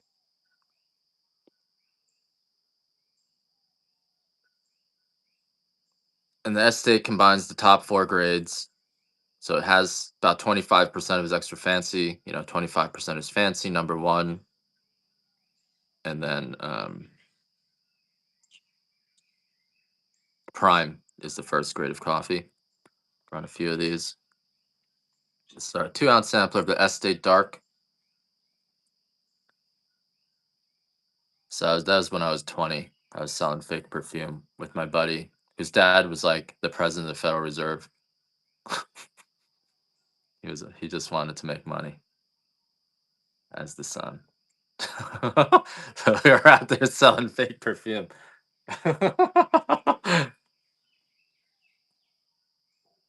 Canal Street, you wouldn't buy anything. I mean, you shouldn't be buying fake perfume. I hear they use like cat urine or something to make it last. I don't know if that's true either, but that's what I heard. What else sold really well? Coco number one. So many different perfume brands. It was such an exciting time. I miss being young. Oh, those days.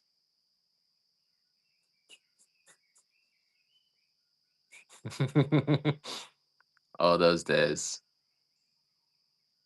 Oh yeah. Don't buy fake perfume. It's gonna give you rashes.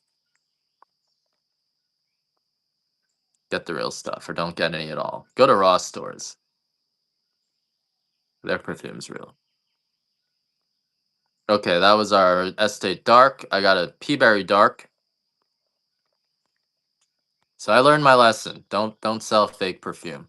Don't sell fraudulent products. It's just too stressful.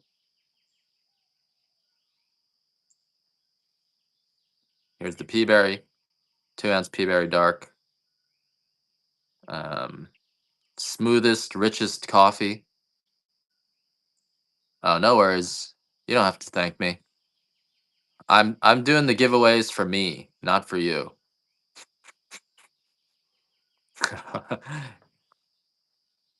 And one more of these 2 ounce Peaberry Darks.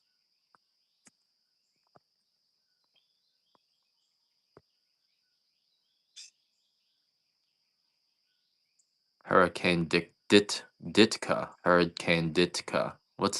Or is it Hurricane Edit?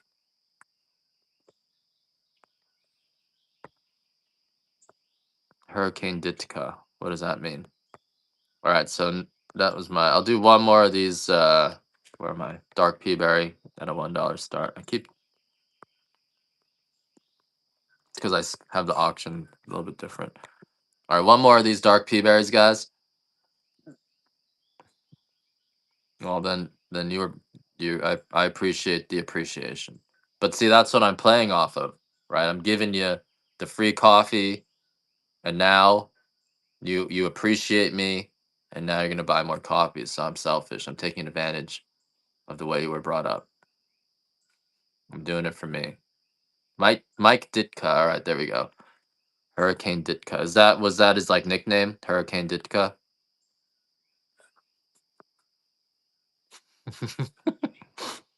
All right, what are we doing? We did the Peaberry. We got an extra fancy white here. Extra fancy white gives you the buzz. Huge buzz.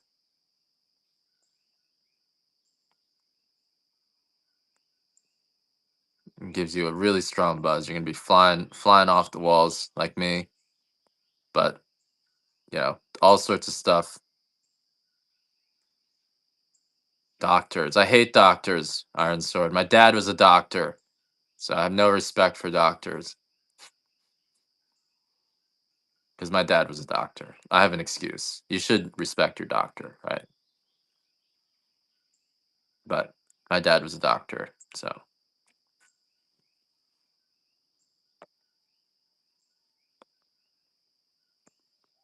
And you know what? Doctors usually live less long than their patients because doctors don't like to go see doctors. You also can't shut up when you drink the coffee. You gotta try the white coffee, MF Duck, because then you're really not gonna shut up. In fact, I tell people if you drink this white coffee, turn off your cell phones.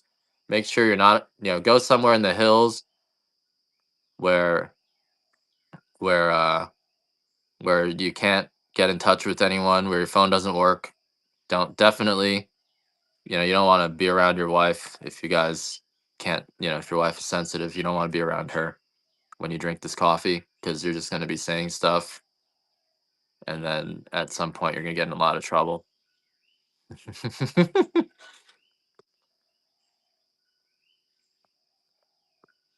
um this is what not to do, right? I can tell you what not to do. I can't tell you what to do, but I know a lot about what not to do.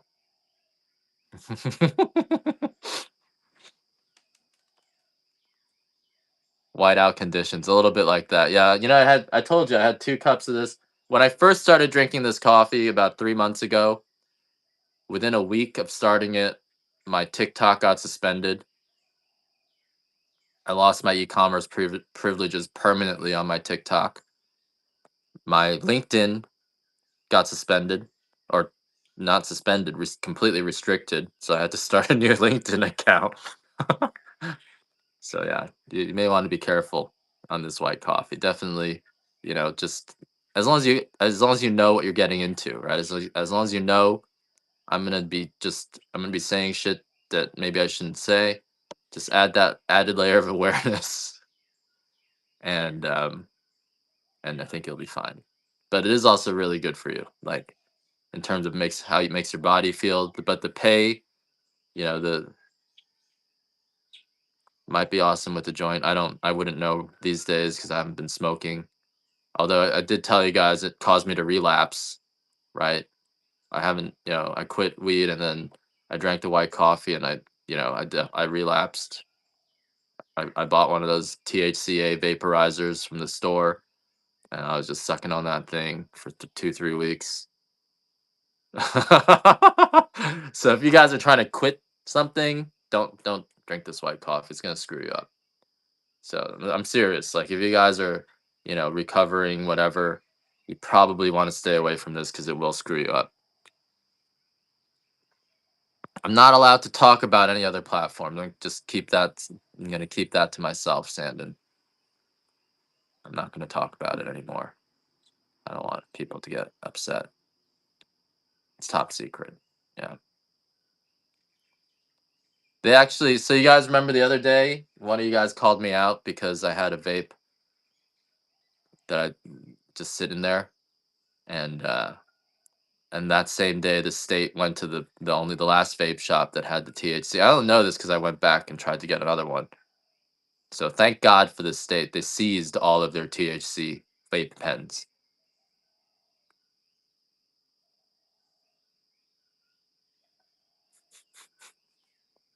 They seized it. So they saved me. They saved me from myself. Thank you.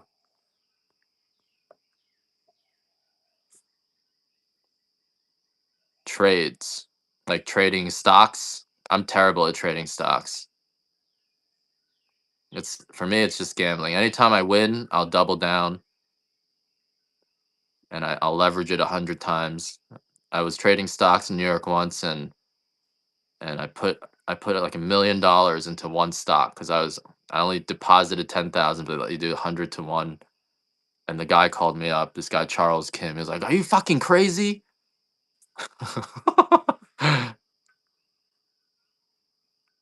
Anyway,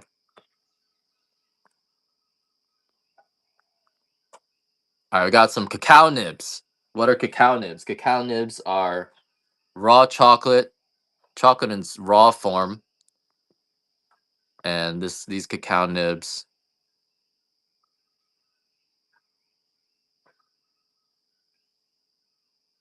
These cacao nibs are you can just eat them. You can put them in your ice cream.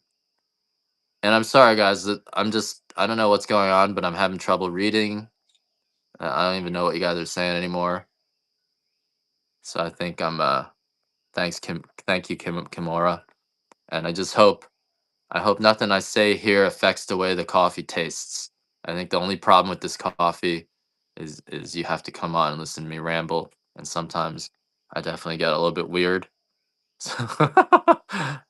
Like maybe every 4 days you're gonna see me just crash and burn and start talking about communists.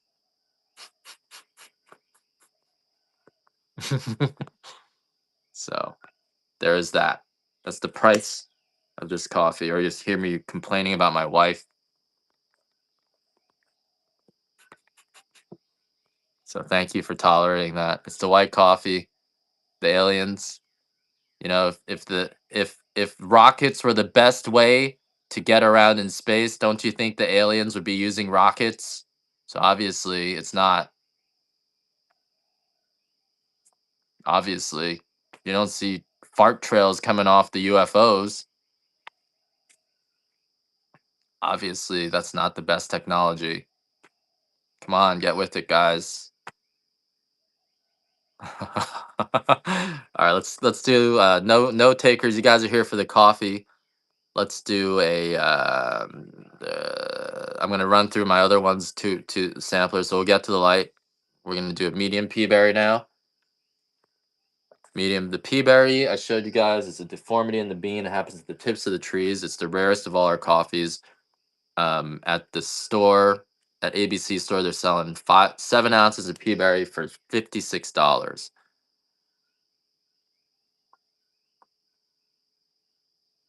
$56. That's right. Keep it up, NASA.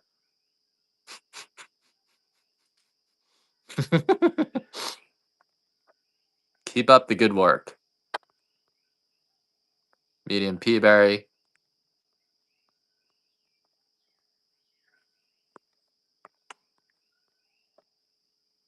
It's not even lies. They don't know what's going on. I think they don't know what's going on. Then keep up the good work. All right, 2 ounce light sampler. Here's the light sampler. This one tastes like a. It's a little bit like a tea, so it will leave your mouth tasting fresh like a tea. And it's here's the thing that I learned, Deltron. They aren't lying. Now, I used to think everyone was pretending to be dumb, but after trying to get them to take the spaceships, I learned that they're not pretending. They're not lying and they're not pretending. And in some ways that's worse. You want them to be lying, because if they were lying it means they were competent. They don't want to know. It's not they don't know and they don't want to know.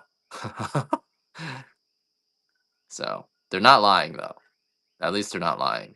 But in some ways it's worse, because if they were lying it means they're competent, but they're not lying.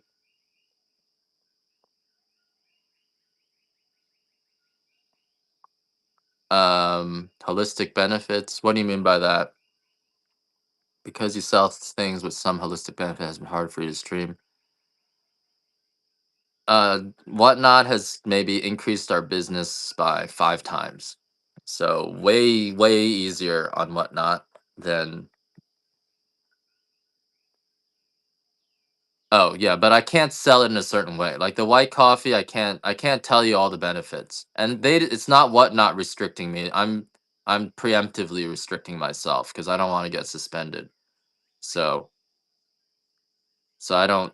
It's no one. Whatnot has never said anything to me about anything that I'm saying, but I just don't want them to say something to me. See ya. CYA. See, that one threw up red flags. I thought, oh, he's just trying to secretly say she's CIA, CYA. Exactly. I don't want the FDA to get involved. So I'm not gonna push any of that stuff. CYA. Hold on. That reminds me. Let me give me 1 second. The acronym in Russian for America is, does anyone know? I always thought this was kind of cool. So in Russian, this is their name. This is, instead of saying USA, they call us this. That's America in Russian. I thought that was kind of cool. All right, what are we doing next? What are we doing next?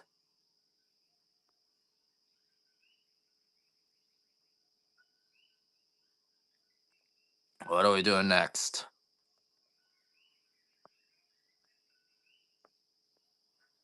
We got some light estate. So this is our higher grade of coffee. You guys don't seem to be bidding. So light estate. Here's a $6 sample of light estate.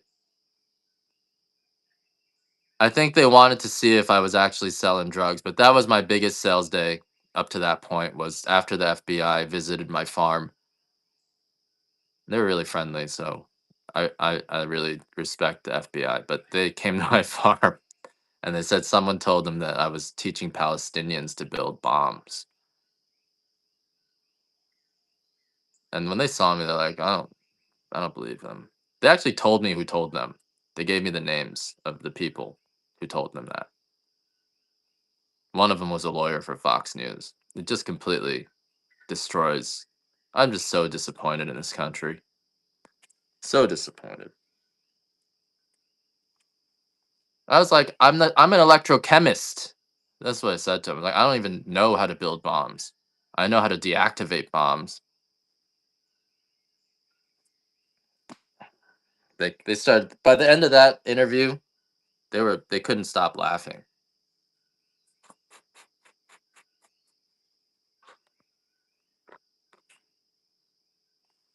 And it's actually because of them that I came up with the spaceships, because they told me, they said, in your anger, don't we just want to make sure you don't make terroristic threats. And they said, look up the law on terroristic threats so that you just don't avoid doing that, right? No, I didn't know about white coffee yet. There's 7 a.m. They showed up. They're like, Ed, is Ed Chen here? I was like, hey, that's me. They're like, it's the FBI. I was like, finally, you guys showed up. I've been calling you for years. The hell, you never come. You just ignore me. So they started laughing from that point on. I was like, finally, you guys finally decided to show up.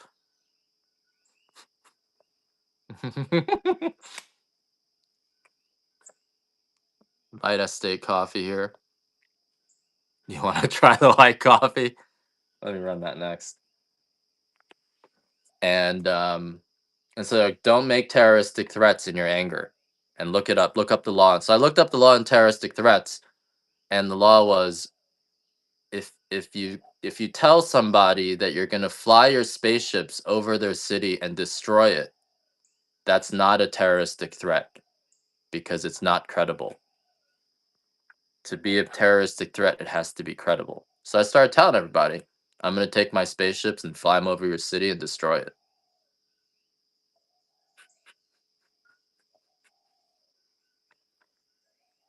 And then I really came up with spaceships. Then I really got spaceships. So there's something else in the world going on, because that was before I had spaceships. And then I really got spaceships. So now I don't tell people I'm going to fly my spaceships over your city and destroy them because it might be credible. So I don't do that anymore because it became credible. All right. What are we doing next? You Tabitha, I want to try some white coffee. I don't think you're gonna be able to get the white coffee for $1. and it's the extra. I told you the extra fancy grade cost me a lot, so I'm just gonna run another one of these, but you may have to pay a full price for it. But this is the white coffee that I'm on right now. I gave them some coffee. They can take gifts under $20. So I give everyone in the government that I meet some coffee, $20 bags. I gave this one guy who's in strategic command. He's the one that presses the button in case we need to nuke someone. I gave him a bunch of coffee. He gets a bunch of coffee from me regularly. This one's a cheap bag, $4, guys. Okay, I can't keep running these. Is he a moderator? Maybe he might be. Or you mean a modified human? Is that what you're saying? A modified hybrid? I think he might be. I think most people in the government probably are modified hybrids, and then the politicians are normal humans. That's why they need to control us. They're trying to keep the hybrids under. It's like X-Men. You know, X-Men. The whole premise was the mutants, and the government was trying to control the mutants. I think that's actually what's going on. X-Men was telling us what was really going on in the world, and that was 30 years ago. So imagine what it's like now. Okay, we did the light pea berry. I'll do a bag of OG dark, full pound of the OG dark. I ran the white and it only went for 4, and it cost me 4, so I can't do too much more of that.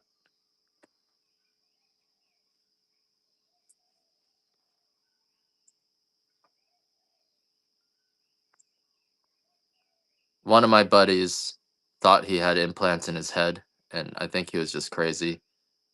But he like had so much respect for me that whenever I came, I'd tell the implant people that he was saying to go away, and then they would go away, but only when I was around. So sometimes when people are crazy, they just need another crazy person to come by and help them out. All right, I'll give you guys the white samp.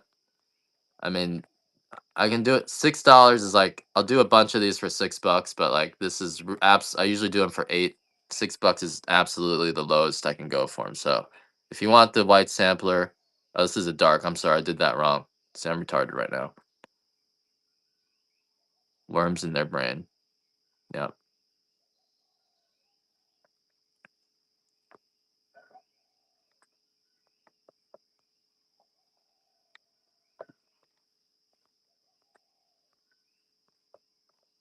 All right. Here's a white sampler. I'm just doing a few of these for $6. You want me to do it for 8? Okay. Well, here's the white sampler. You can get this one, and I'll run another one so you guys don't have to bid against each other. Why do I? That's a good question. Because I got up when it was dark. Now it's not dark anymore. Oh, see, I can't even stand up straight. It's white coffee, guys. You gotta be careful with the white coffee. MF Duck, you paid $9 for that. I run at 8. I'm sorry, guys. This white coffee is too much for me today. I made it really strong. Can't even stand up straight. Don't drink and drive on this stuff, guys. Did you guys see the DEA came in and regulated kratom today? I think that's gonna happen with this white coffee eventually. They're gonna say, you guys, coffee has to be roasted above a certain temperature, otherwise, it's gonna be a Schedule 4 drug. I think that's what's gonna happen because you saw me just fall over. That was real. Yeah, they did certain kinds of kratom. They recently regulated. They said if kratom concentrates are now a scheduled, you know, schedule, I don't 2 or schedule 3 drug. Yep. I'm not allowed to use kratom either. My wife bans that. I used it once and she was like, "Ah, you ruined my day." Ah, sorry guys, I keep messing. Kratom's legitimately kind of bad. I've heard people who have gotten addicted to kratom and like it messed up their lives. So I do think kratom it may legitimately be a bad thing. I tend to give the government the benefit of the doubt. You know, they're not. It's hard to be corrupt on a large scale. They truly believe. Most people truly believe, right? Yeah, there's a few people who will manipulate that and take advantage of that, like how I took advantage of MF Duck. You know how he was raised right, and now I'm giving him free giveaways and getting him hooked on the coffee, right? So, but he truly believes, and most people in the government are believers. It's just and then it's easy to take advantage of true believers.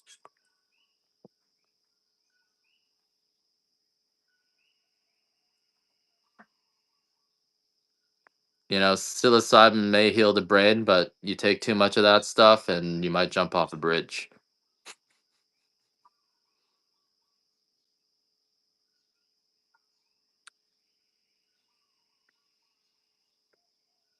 Yeah, and so it's people like me who take too much of this stuff that make the government concerned and want to regulate things.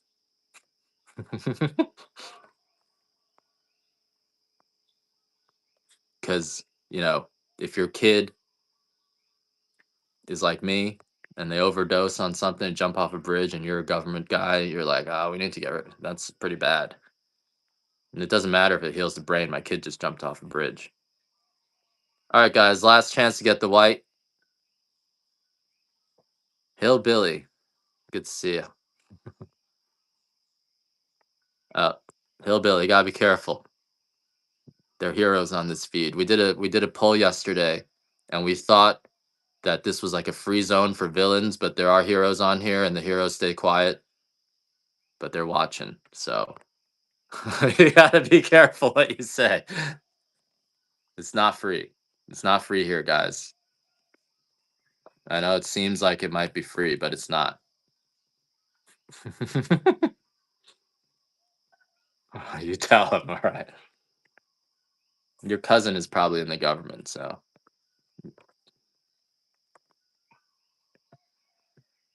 All right, guys, what are we doing? Any requests? I lost my train. I drank too much white coffee. I've been falling over now. I don't know what I'm doing anymore. So if you guys have any requests, I think we're getting to that point where I don't really know what's going on. I'm just randomly pressing buttons and I'm not even telling you about the coffee anymore. So if you got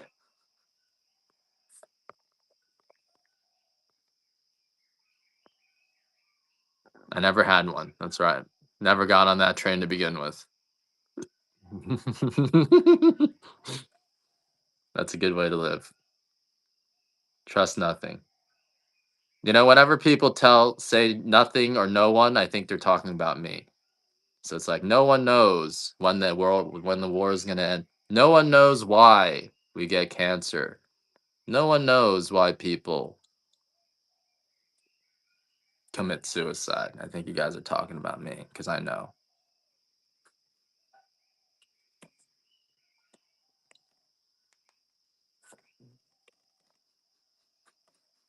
Is there a lizard? That's a fat lizard. Look at that guy. That's a fat one. He ran away. That's a fat one. You saw him? He was big. Sometimes these lizards get fat.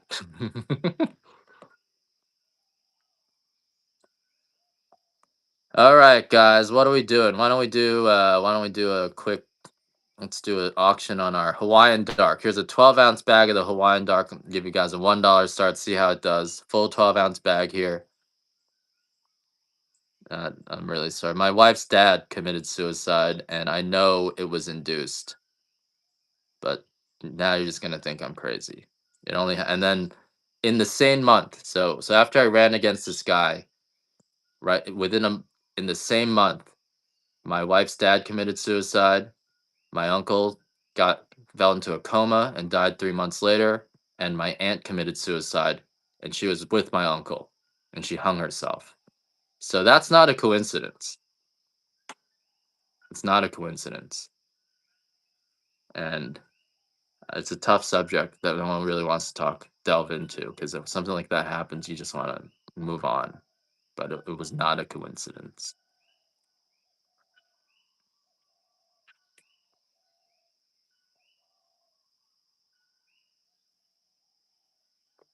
And we can talk more about that if you want, but I don't really want to talk about it either. I think there's a certain program, if they, you know, for whatever reason, they call it adjusting you. They'll give you, if you eat out a lot, sometimes they'll just throw some meth into your food and they get you on the hook.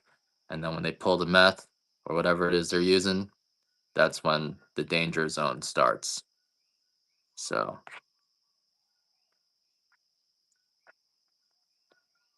and then when I moved to Hawaii, I'll get this. So then, I was screaming about how they induce suicides for people who run against people in public office. And so the current mayor of Hawaii, he was running a campaign against like an establishment guy. And I started yelling on my social media, be careful, don't someone in your family's gonna commit suicide. This is what they do. They put meth and they mass drug people and they induce suicides. And his wife committed suicide. He got elected, but I called it. If you want a full 12-ounce bag, it is 20. I'd run them for 26 for the Hawaiian grade. If you want the 8-ounce extra fancy white, that's 32. Yeah, so I actually take drug tests. I take piss tests every week, and I've actually found fentanyl in my piss, and I found meth in my piss. Because after I felt like I was getting drugged, no one would believe me. They're crazy. So I bought like 100 piss tests off Amazon and just take piss. I take piss tests every week. All right, guys. Sorry it got so serious here. I apologize.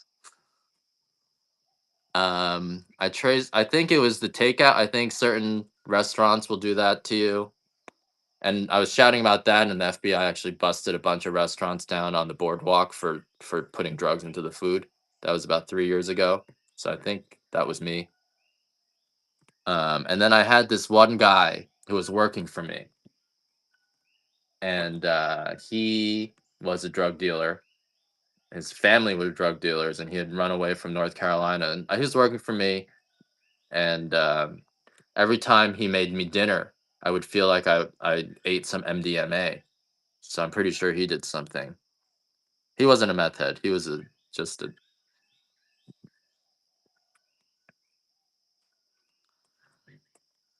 a bad apple. I think he was just trying to get married with another one of our employees, which he succeeded. But I think that was his method, was just roofing everyone, bonding. He's trying to get us all to bond. It's always a good reason, right? Everyone always has a good reason for doing these things. I don't think, they're not trying. They're just trying to throw you off or make you bond. And certain people are just more sensitive and just destroys people. I don't think people are going out there trying to kill people. This is our extra fancy 8-ounce bag. I think it's pretty common. I had this one friend, every time I hung out with them, I would feel weird, to say the least. And then I didn't hang out with them for like 5 years, and then they came to Hawaii and we hung out again. I felt the same way, and this time I knew what it was, and it was meth. And I took a piss test, and there was meth. So, and then like she had she had shitty skin, bad teeth. So I was like, oh, okay, that you're actually a meth head. I didn't know that. So there's a lot of stuff like that. Yes.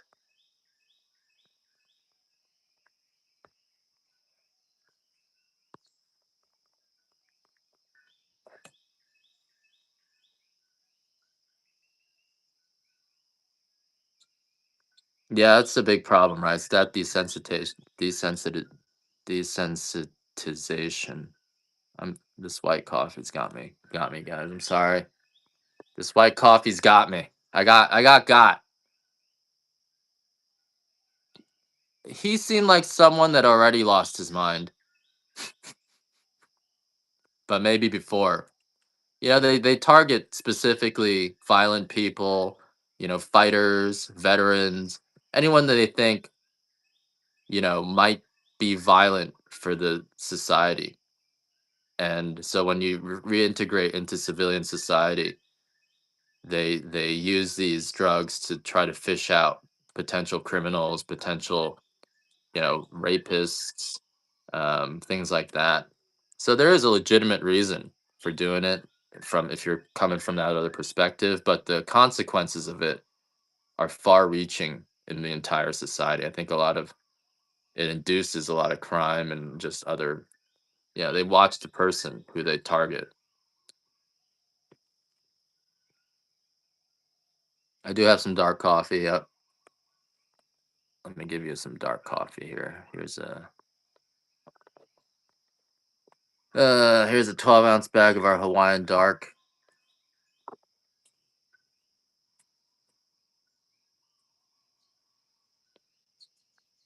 Yeah, and that's the other thing that I noticed about aliens. You know, when I got my signatures forged, all of a sudden, you know, when I started suing people, all of a sudden my Facebook feed started getting flooded with alien stuff.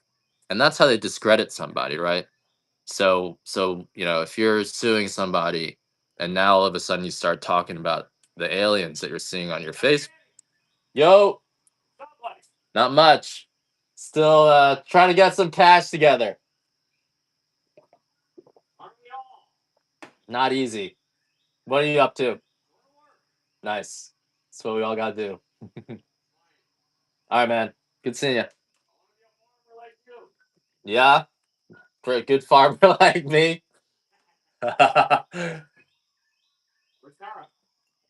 She got a long-term apartment. It's in town. Kona Seaside. It's by Luna Pule. Just one of those. Yeah, it's nice. It's dry. What's that? She just moved in yesterday. Yeah, so it's nice. I like it. It's nice. Yeah, a lot of driving. I don't know. It's a pain in my ass. So, but it's getting better, right? It's better than it was. We replanting the coffee, and don't miss. Just we'll get there. What about you? How's your farm? Yeah, you're not. Yeah, you can't. Yeah, it's just you can't do it by yourself. It's too hard. Well, you're doing construction, so yeah, easier said than done. Yeah, right. I hope so. Around there, yep. It's two bedroom. It's it's like two. It's like one level up, so it's not on the beach. You know, seaside. It's right next to the Wyndham. You know where the Wyndham is. Yep, yep, yeah. So maybe she'll have a party. All old, all retirees though. So it's like we can't just got to be really quiet. Yeah, no domestic. That's right.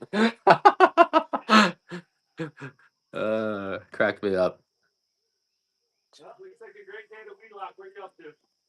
Um, Packing coffee every day. It's a little bit better because I got some people. You know, Sandy's back packing coffee. Yep, we're coffee packers. Just Ronaldo, Takizawa, Moda. We have a little bit of ours. You know, Kona Lisa. Just the people around here. Yeah. How's Garrett's baby doing? How they doing? They're good. Yeah. Three. Three. Yeah. Yeah, time flies. We're gonna be dead soon. Time to retire. Better get her back up in this mountain. She's. Yeah. Yeah, looks like you gotta fucking drain some of this water. There's a lot of mosquitoes. Yeah, that was Tara's idea too. So I gotta. She's like, put the sheets down. I'm like, now there's piles of mosquitoes everywhere. And it's like, anyway, it's a pain in my ass, but we'll figure it out.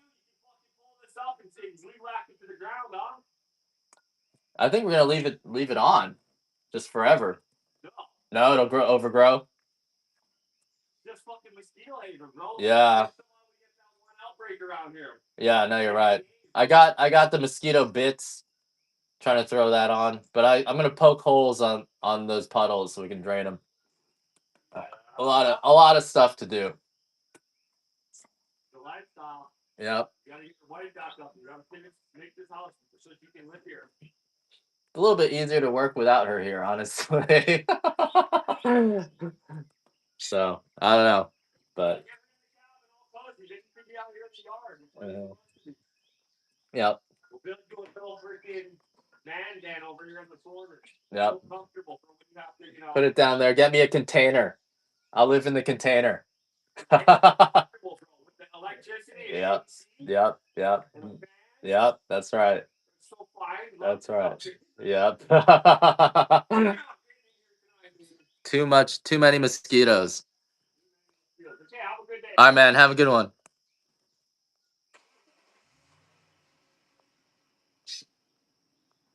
All right, guys.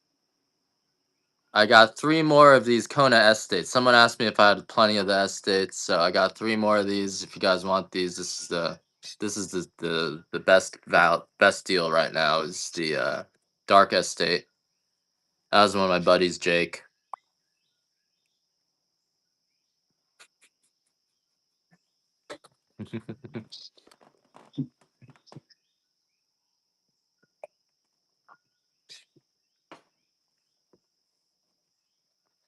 I'm a little scared of Jake. I'm a little bit scared of him.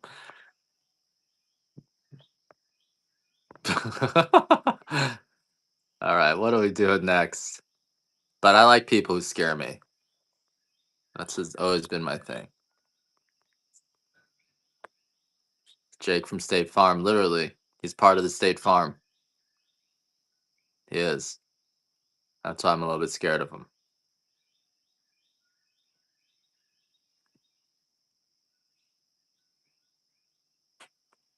No shirt, no shoes, no khakis.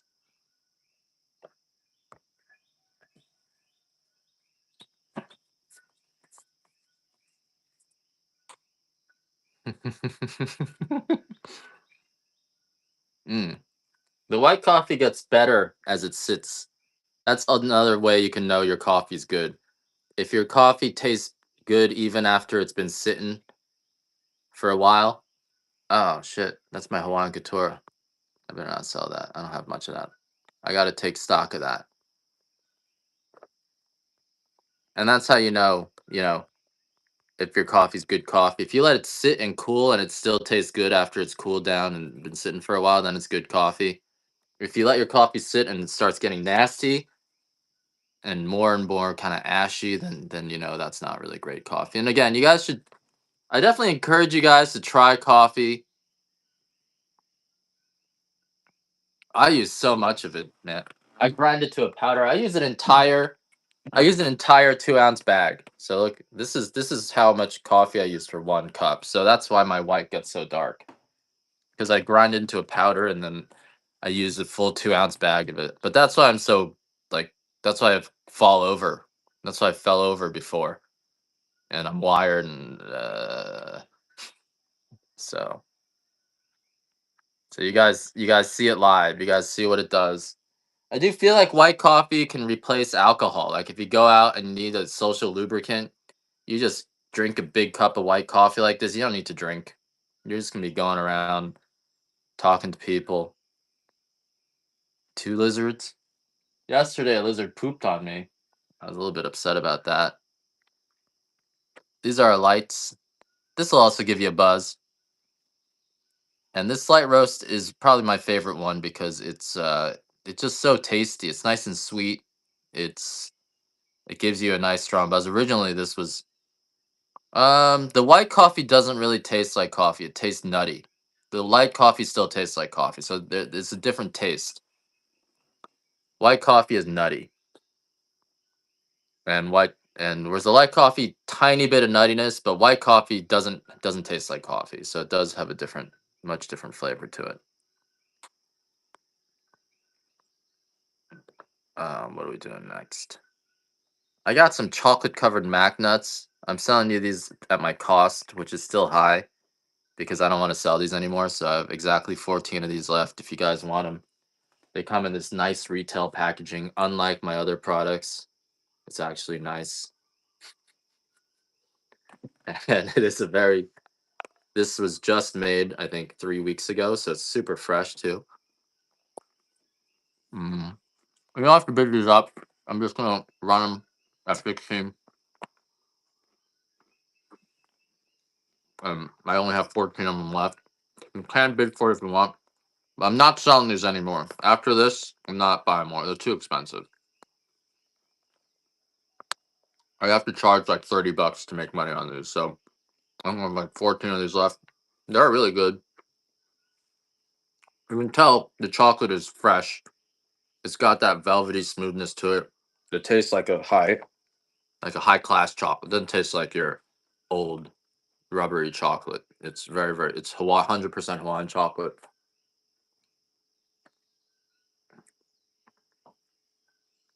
Hawaiian sea salt. Some, I don't know if it's 70.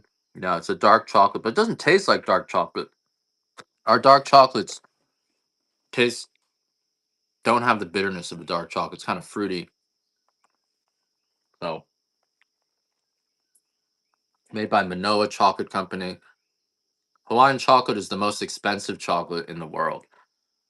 They're telling me to charge you guys $20 for 2 ounces of chocolate now, and I'm like, I can't sell your chocolate anymore. So I only sell their bulk chocolate, which is still reasonable. Like Dubai chocolates, but if you guys want the most expensive chocolates in the world, the and it's acknowledged to be some of the best, then definitely go check out the Hawaiian chocolates. But it's just too, I think it's a little too hard to sell and whatnot. All right, so I'm just clearing these out. It's kind of chilly today. I'm up in the mountains, so it's a little bit chilly for me.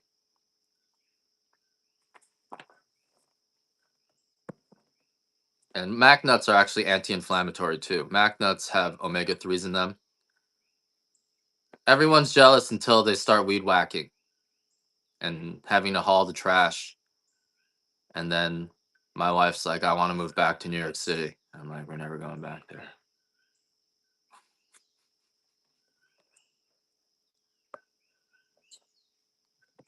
You're jealous until you realize you ran out of rainwater and now you got to get a water truck. We had that happen before during a drought. We ran out of water and like we couldn't wash our dishes. You know, you'd flush the toilets once a day and then you stop being jealous. Then you realize why everyone isn't living in Hawaii. Half the people come to Hawaii will stay, and the other half are just like, I'm getting out of here. You're paying $10 for a gallon of milk. You think you can hire people to help you farm, but you heard him, right? You can't. You can't hire people. You gotta, either you're out there weed whacking yourself, or you're not gonna farm. You gotta go find a job. So it's not it's not fun. There's a bumper sticker out here that says "Friends don't let friends buy Kona Coffee Farms." So, but I shouldn't tell you guys that because now the people trying to sell their farms like, don't tell people that. It's actually a good lifestyle. If you love weed whacking, oh yeah, bananas are $2. Local bananas are $2 a pound. Maybe 2.50 a pound.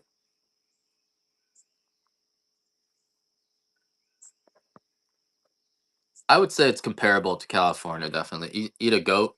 We have that neighbor raises goats. You can eat goats. Mongoose. You can eat mongoose. Lots of mongoose around. Um, Quail. You guys ever have quail? Quails are good. Quails taste like Kentucky Fried Chicken, just naturally, and they're easy to clean. Quail, yeah, quail is good, and they're easy to clean. You know, chicken really hard to clean, but quail, they're like little oranges. You just take a little scissor and clip their head off, and then you can peel them back like an orange. Kind of funny, but they're so poor. You know, like they're such so poor. Quail farms.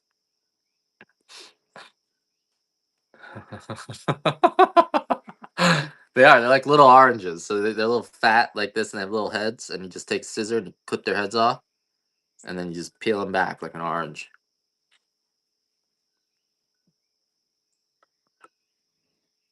Whereas chicken, I've never been able to clean a chicken successfully. Yeah, like put them in boiling water, and like they make these machines that like rip their feathers off, and it's just never had a pheasant. So our harvest is from September to January, and we go out for a week. It's a hard thing to do. So in that period, we'll do anywhere from 10 to 20,000 pounds of coffee berries. Rabbit, I've heard about the rabbits. Rabbits smell like BO to me, so I'm not into rabbits. So, and then that's why this coffee is so much sweeter than coffee from other regions, but it's also why it's so expensive. It's our harvest. So we're picking 5 to 6 times in that, 4 or 5 month period. We go out for a week.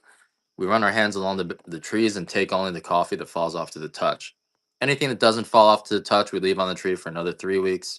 Then we're going to pick for a week, wait for 3 weeks, pick for a week, wait for 3 weeks. And we repeat that process until there's no more coffee on the tree. And so that's a pretty laborious process. The average person, if you get a person off the street, they could pick maybe 3 to 5 pounds of raw coffee in an hour. It takes 10 pounds of coffee to make 1 pound of finished coffee. We have about 2,500 trees, and only about a third of those trees are producing at any time. We planted another. We used to have 4,000. Recently, a big blight came in and killed a lot of coffee, so we replanted about 1,000 trees. We got those coming up. Raccoon dumpling. I've never heard of that before. You're in Texas, though, huh?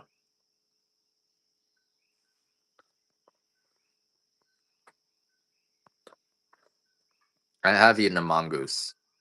One of the hippies I was employing. We're catching all these mongoose, and he just put one of the mongoose that we caught. He like this hippie who looks like that guy Dave. That guy Dave, that's your name, right? He looks a lot like you. And and he actually tore the mongoose skin off the mongoose by hand. It was inspiring. He ripped it off by hand. And then he put that mongoose in the oven and he cooked it. I had a little bite of it. It wasn't good. It tastes like pork liver.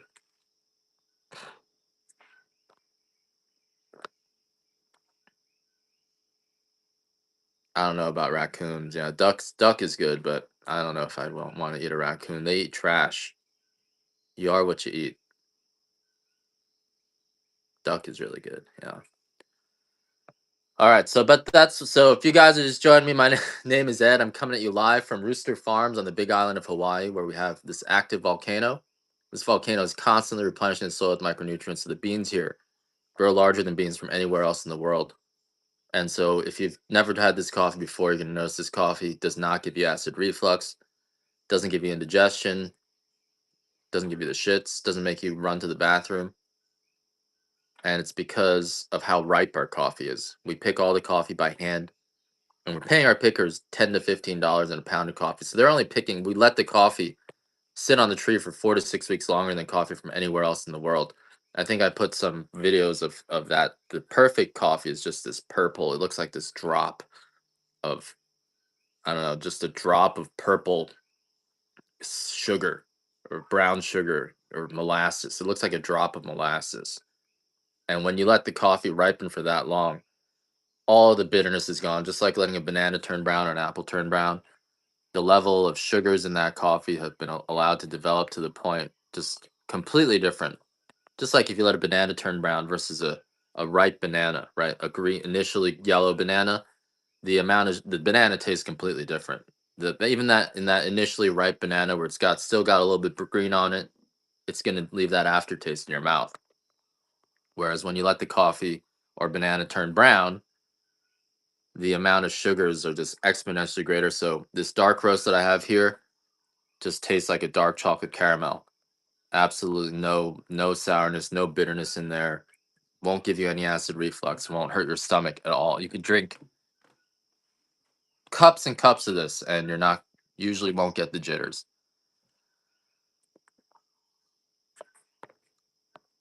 So our Hawaiian grade coffee is the one I recommend you start with, and I also recommend you try the dark roast first because even our dark roast is a little bit lighter than our light. I'm gonna do a $1 star on this 12-ounce bag of the dark roast. 12-ounce bags, approximately like this, and the dark roast is relatively light. So this is our dark roast right here, relatively light coffee. This is more like a medium roast if you went to a Starbucks.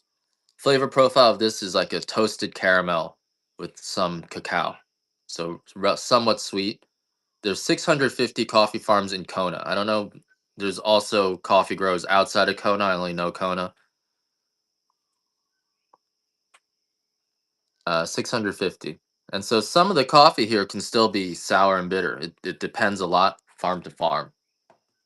If you pick your coffee 4 weeks earlier, I'm probably the only, most of the farmers out here aren't trying to talk to people, right? You don't move to Hawaii to talk to people. And so most farmers are just focused on farming. They don't really there are a lot of hippies out here, and hippies aren't really trying to sell you things, right? So I'm the Chinese front for the hippies. There there are no pot growers here, Shifty. No pot growers. Zero. We don't do that.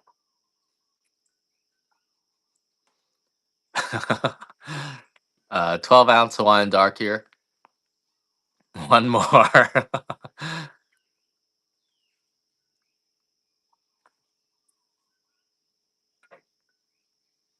One more of these. And this is just a toasted caramel, extremely sweet, awesome for espresso, pour overs, drip coffee. This actually comes out really good in drip. All right, that's it for that one. Then let's do a bag of the Estate Dark. This is the higher grade of our coffee. This Estate coffee has like 1% of the beans will be defective, whereas the Hawaiian coffee up to 30% can have defects in it. This was state inspected to have less than 1% defects. This is the first one that we can call 100% Kona coffee. The other one we can only label it 100% Hawaiian coffee. So if you know Kona coffee, that label is supposed to be like the best, best coffee in the world. So it's a really they're really high standards to labeling it 100% Kona coffee. And so this is the first one that we can call 100% Kona coffee. It has to have less than 10% defects, but this batch has about 1% defects. So it's a very, very clean batch. And a pound of 100% Kona coffee, typically 65, $75 a pound. You should pour the coffee as soon as you grind it. You shouldn't let the coffee rest after you grind it. You only let the coffee rest after it gets roasted. And Hawaiian coffee is our freshest roast right now. It was literally roasted yesterday. This estate coffee is about 11 days old now, so it is a little bit older, but compared to your but I don't want that to turn you off because coffee needs to be rested for a week. So it's about 4 days into its drinking, and you'll get it in about, you know, 5 or 6 days. Most of the coffee you guys buy in the store was roasted 12 to 18 months ago. So when I tell you it was roasted 11 days ago, that's kind of not, you know, it's older than the Hawaiian coffee was roasted yesterday. You can't drink your coffee right after you roast it. It tastes kind of ashy when you drink it right after you roast it. So you do have to let dark roast rest for a week at least, and then you do have to let your light roast rest for up to a month.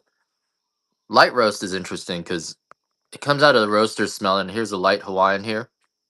It comes out of the roaster smelling like a Reese's Pieces peanut butter cup. But when you let this light, oh, this is a light Katura shit. So this one, the Katura is a special grade. So I would, if you can get this one, you should. I'm not going to run this again. I keep running this by mistake. I need to remove this from my store because I don't have much. I don't know how much of it I have. I know I have what I've sold today at least, but I don't want to sell something that I don't have and then it becomes a problem. Once the Couture is gone, it's gone for the until October because I only have like maybe 5 pounds of this left. And then there was only one farmer growing this in all of Kona, so it is legitimately the rarest coffee in the world right now. So I did that one by mistake. I need to remove it. Here, let's remove it. This is what I meant to run. My light Hawaiian tastes like coming when it's freshly roasted. It smells like a Reese's Pieces peanut butter cup, and then it kind of settles. That nuttiness goes away after 2, 3, 4 weeks, and then it just smells like a sugar cookie or an oatmeal sugar cookie. Very very sweet brown sugar. Smells like brown sugar.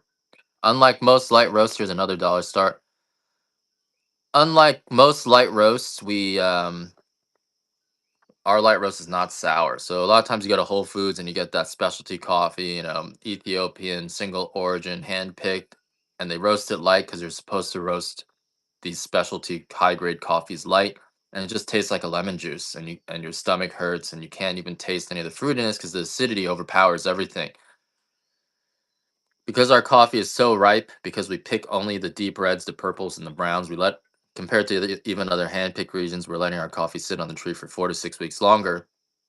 The coffee is just way way sweeter, and all the acidity is gone, just like when you let an apple or a strawberry turn brown or it's soft. It's just not acidic anymore, and so that's what makes this coffee unique. It's really the picking. And because there are 650 different coffee farms, you can find coffee out here that's sour and bitter. Our area in particular, the neighbors, you saw my neighbor roll by and ask me a million questions, a lot of them personal. That's how this coffee stays good. They look in my picking basket. When I first moved here, they would look in my picking basket. I'll do one more of these, but it should be above 20. They looked in my picking basket and they'd yell at me because I was picking red oranges, I was picking pinks because I was looking on YouTube and people pick red oranges there. And they'd yell at me and they'd be like, "Your coffee's gonna be sour and bitter. You're ruining Kona coffee." And after a few times of that, I started picking the coffee right. You gotta wait for the coffee to become soft and ready to fall off to the touch. We only pick in these 1 week windows because we pick in rounds to only get the overripe coffee. We I wholesale the green beans to certain roasters, I think, but not that many. There's one in South Carolina, there's one in New Jersey, there's one in upstate New York, a few in Oregon. Wow, $11. All right, we're gonna move on. So that is our. So we do wholesale here and there, but not not in any significant quantities. We don't produce enough coffee. Like we can supply whatnot, but like if Kroger's wanted our coffee, we wouldn't have enough. We don't produce that much coffee. So even from the entire co-op, we would maybe be able to supply one you'll do one batch of coffee, and that would be all our coffee. So we don't we Kona produces 0.01% of the world's coffee, so it's super specialty. It's never going to replace coffee come from Colombia or Brazil. We're just super small, but the coffee we produce does have a very different character. It's almost like a candy. And what am I doing here?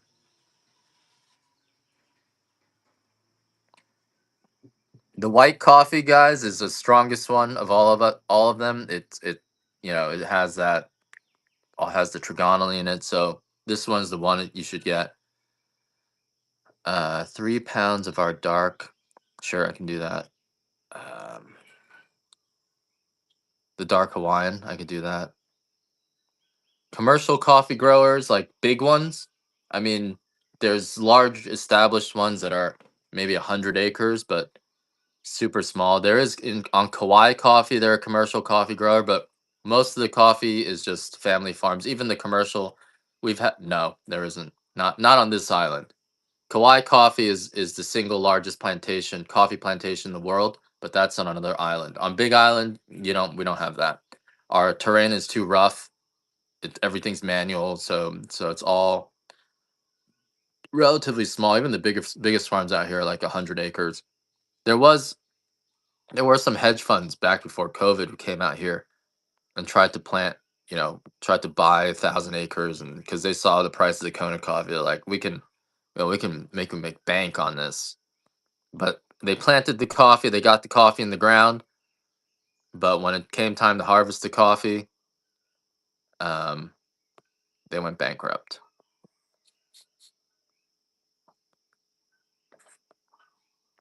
And that is because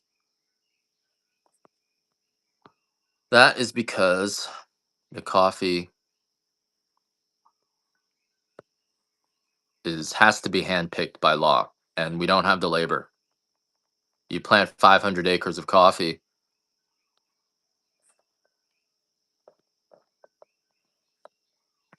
and you can't get it off trees. So that's Kona coffee. It's just very hard. A lot of times our production, we have a full tree, we have a full farm loaded with berries, but then when it comes time to harvest, we couldn't get enough people to harvest it, and you just take what you can get. That's why the farms are so small too. That's why they're most of the farms, I think 90%, 95% of the farms out here are 6 acres, because you get your friends and family to come out. You pick the coffee yourself. 6 acres is small enough that if your labor falls through, you can be out there picking the coffee yourself, and you'll get at least half of your harvest you can get off by yourself. So here's a 3-pound bag of the dark for $80. No housing, and people can't like sneak here. They have to fly here. So if we do have some migrant labor here and there, but they have to fly in on a tourist visa, so they're like rich migrant labor relatively. Um, Thanks, Jen. Thanks for trying our coffee. I do appreciate it. So it's just hard to get very, very hard to get people. Cost of living here is very high, but people who do pick the coffee can go home with $20,000 in cash after two or 3 months. So people who do pick the coffee are very happy, and that's why you pick only the good coffee, because you're getting paid enough that you can you can take your time and still make enough money. And we expect people to only pick good coffee. We see someone who picks the red oranges, the pinks, like me, you'd fire them. But there are individual farms who will pick the coffee wrong. Like, I knew one farmer, he was telling me, "Oh, it doesn't matter if you let the coffee sit on the tree another 6 weeks. It's been sitting on the tree 9 months already. It's not going to make a difference." But then his coffee doesn't do well in the cupping contest because it's sour and bitter. Maui's like a country club compared to Big Island. But you've been to Big Island, right? You like Big Island is more naturey. I feel like it's easier to relax on Maui. I kind of like Maui. There's more mosquitoes here. All right, what are we doing? Yeah, it makes a big difference. Definitely makes a big difference. All right, I'm just pressing buttons at this point. I don't know exactly what we're doing anymore. We got a dark pea berry, 8-ounce dark pea berry here. If you want the pea berry, this is the rarest of all our coffees. This only happens at the tips of the trees. These are the at ABC stores. They're selling 7 ounces of pea berry for $56. So this is actually a deal. Pea berry is usually hard to come by, so when I have it, I have it. If I don't have it, I won't have it for a few months, because it takes 100 pounds of our regular coffee. You have to kind of run it through screens and try to collect the pea berries. So it takes a lot of coffee to make 1 pound of pea berry. And once you run out, then you got to process more coffee. That's the other thing about Hawaiian coffee is we keep the coffee in the shell, which is not the case with any other imported coffees. You have to shell the coffee before you bring it in. But because this is in the U.S., We don't do that. Some farms aren't doing that. Definitely, we don't do that. We do prune our coffee back to the stump every 3 years, and we select. It's called the Kona method. We select 3 to 5 main shoots, and we let 3 to 5 of them grow. And so we have to prune the trees and pull off the suckers. So there's some of that. But the coffee here is also extremely fresh because we keep our coffee in the shell until we need to roast it. Whereas everywhere else, you have to shell the coffee before importing it. And once you've shelled the coffee, it's no longer a living product. Right? Once you've shelled the coffee, it starts to break down like any other nut. Whereas this, you can leave the coffee in the shell and it actually stays good for years. And you can still plant this in, but this once you've shelled it, it starts to lose its oils. It starts to turn brown. Um, Starts to go rancid. And so that's another reason why our coffee's so fresh is that we shell the coffee a few weeks before, we shell them in small batches, 500 pounds, 1,000 pounds at a time, right before you roast it. And so usually this coffee was like shelled within the month. Whereas when you import green beans, the coffee's been sitting in the warehouse and on the boat for a month before it even gets to the port, and it's been shelled. And now it's the people store the green beans for up to a year, but it's stored in these sealed plastic bags. It's no longer living. It's you can't plant a green bean and get a coffee tree. You have to plant it with the shell. So we keep all our coffee in the shell, and we can only do that because we're in the U.S. So we don't have to import and export the stuff. And so that's another reason why the coffee here is in terms of the freshness is just on another level compared to coffee coming in from other countries. It's just we're the only coffee that you can really get. Here's a 12-ounce bag of our white Hawaiian. It's the white roast in the Hawaiian. I like Oahu's fun. A lot of shopping there, so I enjoy going out there and just eating the food. Oahu is like going to a Japanese city, so for me it's really good food and just feeling like you went to another country. Big Island, completely different than Oahu. Completely different.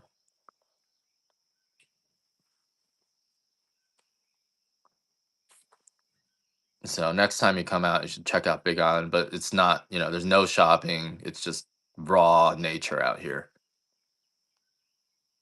This is sort of where the hippies live. And this is also where the Hawaiians live. I think 30% of Big Island is still Hawaiian. And that was the case all the way even back to the 1800s was the majority of Hawaiians live on the Big Island. And those other islands were more like trading ports. It was a lot to get used to. Right, I grew up in New Jersey, then lived in New York City for 10 years, and now I'm here. And now I'm taking out my own trash, collecting our rainwater. It was a lot to get used to, but now I'm used to it. But my wife is not used to it. She uh, she is not used to it. She's having a tough time. All right, what are we doing next? We got a 1 pound of OG. OG is our lowest grade of coffee. You cannot burn the trash. The neighbors will complain. We can't even use. It used to be you could use before my time. You could burn the fields for weeds, right? But now neighbors complain if you use fire, so we can't do that.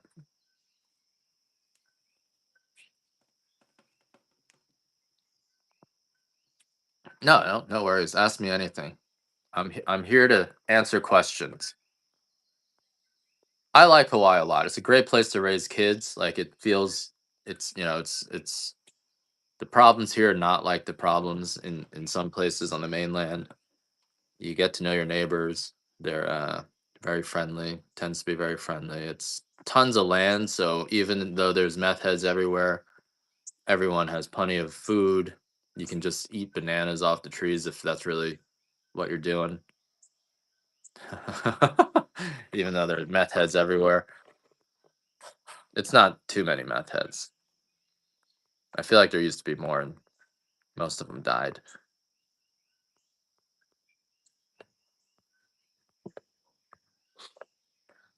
What is this? Extra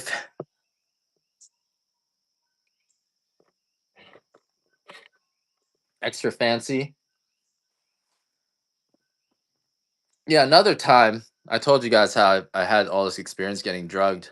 Maybe it's just I'm really pretty. I don't know. But another time, there's this. I won't tell you where it is because they might get in trouble. There was this person who would every time I'd see them, they would like go like this to me, and I didn't know what. And I always get dizzy afterwards. I was like, "What is going on?" And then I took the piss test, and there's fentanyl in there. So it's out there. It's out there. You gotta be careful.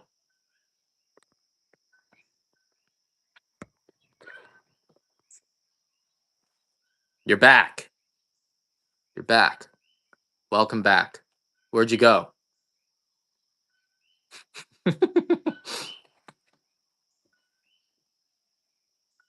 All right, guys, this is an extra fancy. Let me show you the extra fancy beans here. The extra fancy beans are like, Italian sausages versus Vienna sausages.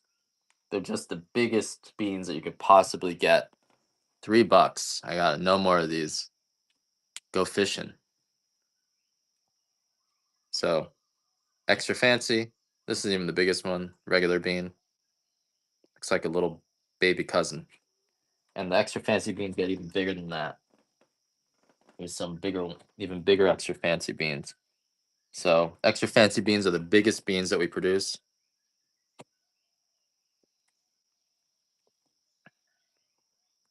What happened, Sandon? Let's just try one more of these. Extra fancy, regular coffee. This is the extra fancy here. So if you're looking for just the highest grade of coffee, the biggest beans in the whole world, beans that you could show off to your friends, put your coffee lover friends to shame. Oh yeah, it's still not delivered?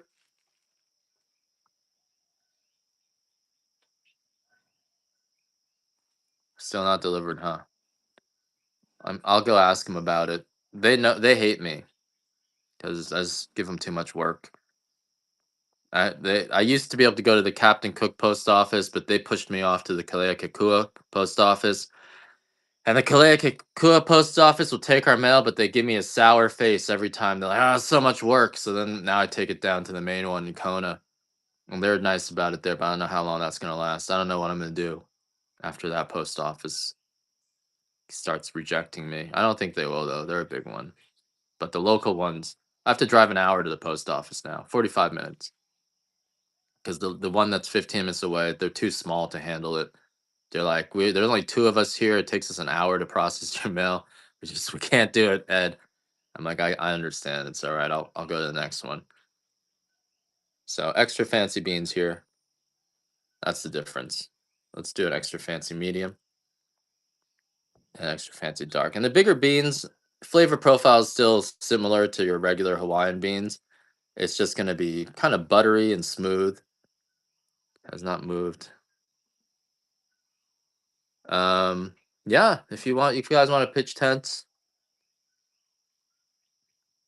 I'm not supposed to, but if you want, we we have a lot of people doing that. I used to be like a hippie colony. We had like 10, 15 hippies living here with us, and it was kind of like being in college. But then after we had our kid, we were like, no more, because there was one guy was drugging us, and that was no good.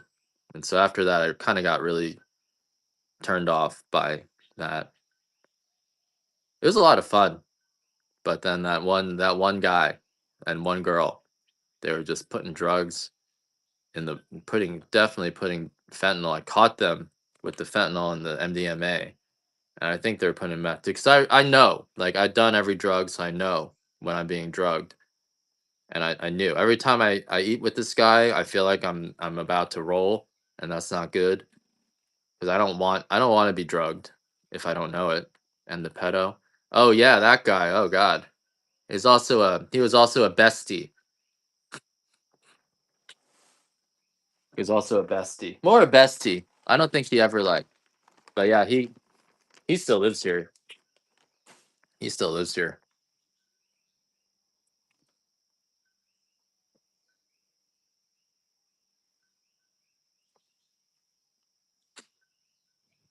I still say what's up to him. I don't, what do you got to do? But he got.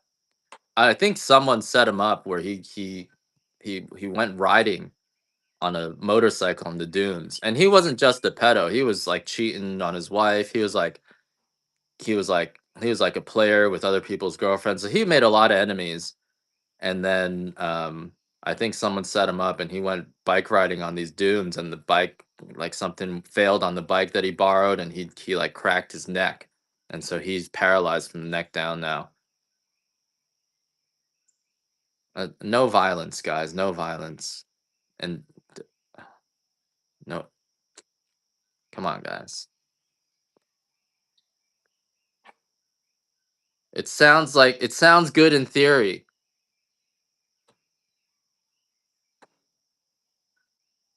I don't know. I don't know what to say. But he got what came to him. And it was kind of weird because I was saying you guys are gonna get what's coming to you, and then he really got. So it was something on a larger scale going on, like literally within the week. Because I was like, you guys who mess around with Rooster Farms, you don't know what you're messing around with, guys. I'm the end of the line. You come here. If you met me, it means you're either about you need to reform or you're dead. And then he got paralyzed. And, I was like, shit. What made me say that? So I'm very careful about. All right, guys. I think we're heading towards the end of our show today. No, he. So we have Green Sands Beach. You probably heard of Green Sands Beach. Getting to Green Sands Beach, you gotta go through these dunes. And so he was riding a motorcycle, and these dunes, if you don't know the way, they're like these big sharp drop offs, and you can't really see him. And apparently his bike like failed or something, and he flipped over a dune, and he cracked his neck, and he got paralyzed from the head down. All right, guys. I'm gonna send you guys off on a raid. God is real. Karma is real. I see it every day. Karma is real. You don't have to do anything. There's that verse, right? Revenge belongs to the Lord. That's also from that, ironically, Leonardo DiCaprio movie, Revenant, right? Or Revenant or something like that. Ironically. All right, guys. Here's a raid. See you guys later. Thank you guys for joining me today. I appreciate you guys supporting our farm. I really do. There's you guys are helping me and a lot of other people. Family farms. It's not corporate coffee, and we all appreciate you guys. Thanks so much.